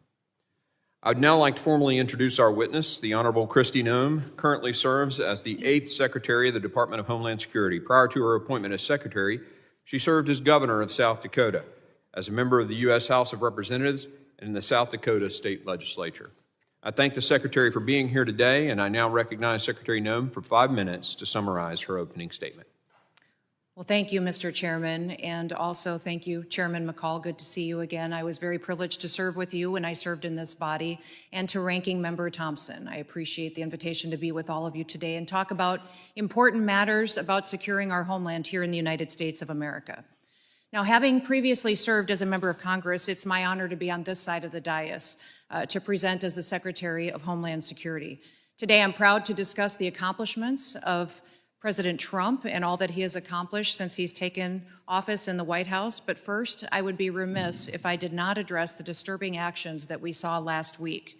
There were members of this very committee that took part in an action at Delaney Hall on May 9th that need to be addressed. I served as a member of Congress in this body for 8 years, and I understand the importance of congressional oversight. What happened on May 9th was not oversight. It was a political stunt that put the safety of our law enforcement officers, our agents, our staff, and our detainees at risk. Here are the facts. As a vehicle approached the security gate at Delaney Hall Detention Center, a mob of protesters, including 3 members of Congress, stormed the gate and they trespassed into the detention facility. We have footage of those members of Congress slamming their bodies into our law enforcement officers, shoving them, screaming profanities in their faces, striking them with their fists, and otherwise assaulting law enforcement. The behavior was lawlessness, and it was beneath this body. Members of Congress should not break into detention centers or federal facilities. Had these members requested a tour, we certainly would have facilitated a tour. As a body knows, there are proper protocols and there are procedures that must be abided by. These congressional members and staff visit our facilities all of the time, and these members could follow the policies that have been in place, and they would have been followed. We would have facilitated a tour of this important facility. However, even after these members assaulted our federal law enforcement officers, we still provided them with a tour of that facility. I'm glad that at their press conference following the tour, these members acknowledged that Delaney Hall is in good condition and meets deferral standards. Charges made by these politicians that Delaney does not have the proper permitting is false. We have valid permits and inspections for plumbing and electricity and fire codes that have been cleared. Lastly, I'd like to remind Americans and everyone in this body who is detained in this detention facility are murderers, rapists, known terrorists, MS-13 gang members, drug traffickers, and other heinous actors. I hope that those members of Congress will so passionately protest on behalf of the American victims that they were elected to represent, and not just violent criminals who are in this country illegally. And now that I've addressed this issue, I want to return to the reason why I'm in front of your committee today. I want to talk about the first 100 days under the Trump administration. Under President Trump and his leadership, we have already delivered for the American people a drastic turnaround in Homeland Security, from the southern border to our Coast Guard to cyberspace, and we're just getting started. We've delivered the most secure border in American history. At the southern border, we have obtained near total control with daily encounters down 93% since President Trump has been in office. March saw the lowest numbers in American history of border encounters at just 7,200. Under the previous administration, U.S. Customs and Border Protection was at times under Joe Biden encountering over 15,000 people per day. This astonishing turnaround is a testament to the resolve and to the leadership of President Trump to make America safe again. And as well, it is a testament to the incredible work done by the men and women of the Department of Homeland Security.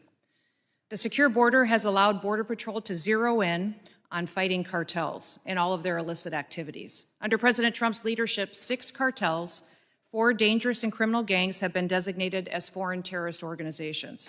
This has allowed us to take a whole-of-government approach to address the illegal activities that these murderers and drug traffickers are taking on. In March, fentanyl traffic at the border fell by 54% compared to the previous year, and we are enforcing immigration laws to identify, arrest, detain, and remove dangerous illegal criminals.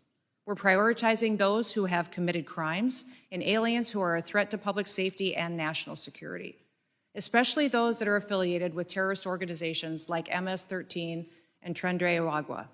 This includes those that already have final orders of removal. We've also worked to enforce President Trump's America First trade agenda, and Joe Biden's trade policies hollowed out our industrial base, shipped our jobs overseas. Our tariffs have been an effective negotiating tool, and we're also reforming emergency management in this country. We have the FEMA Review Council, which will be doing its work to make recommendations to the White House. We are also addressing cybersecurity, making sure that CISA's back on mission at protecting the homeland, and the Coast Guard is the only U.S. military branch under the umbrella of the Department of Homeland Security. We're making sure they have the resources and the vision to leave and be the point of the spear in the future. Since I took office, one of the responsibilities that I have is in reforming the Secret Service. We've reassessed Secret Service's needs, gotten recruitment away from Biden administration's DEI objectives, and made sure that they are equipped and ready to take on the task of protecting the more powerful into the future. We are so grateful for their bravery, their dedication, and their patriotism. It's our responsibility to continue providing them with the resources that they need to continue to do the important work that they do. Mr. Chairman, I want to thank you for the time today. Thank you for allowing me to be here to get the facts out to the American people and to members of this committee of all of the good work that the people of the Department of Homeland Security are doing to serve the American public. With that, I look forward to your questions. Thank you, Madam Secretary. Members will be recognized by order of seniority for their 5 minutes of questions.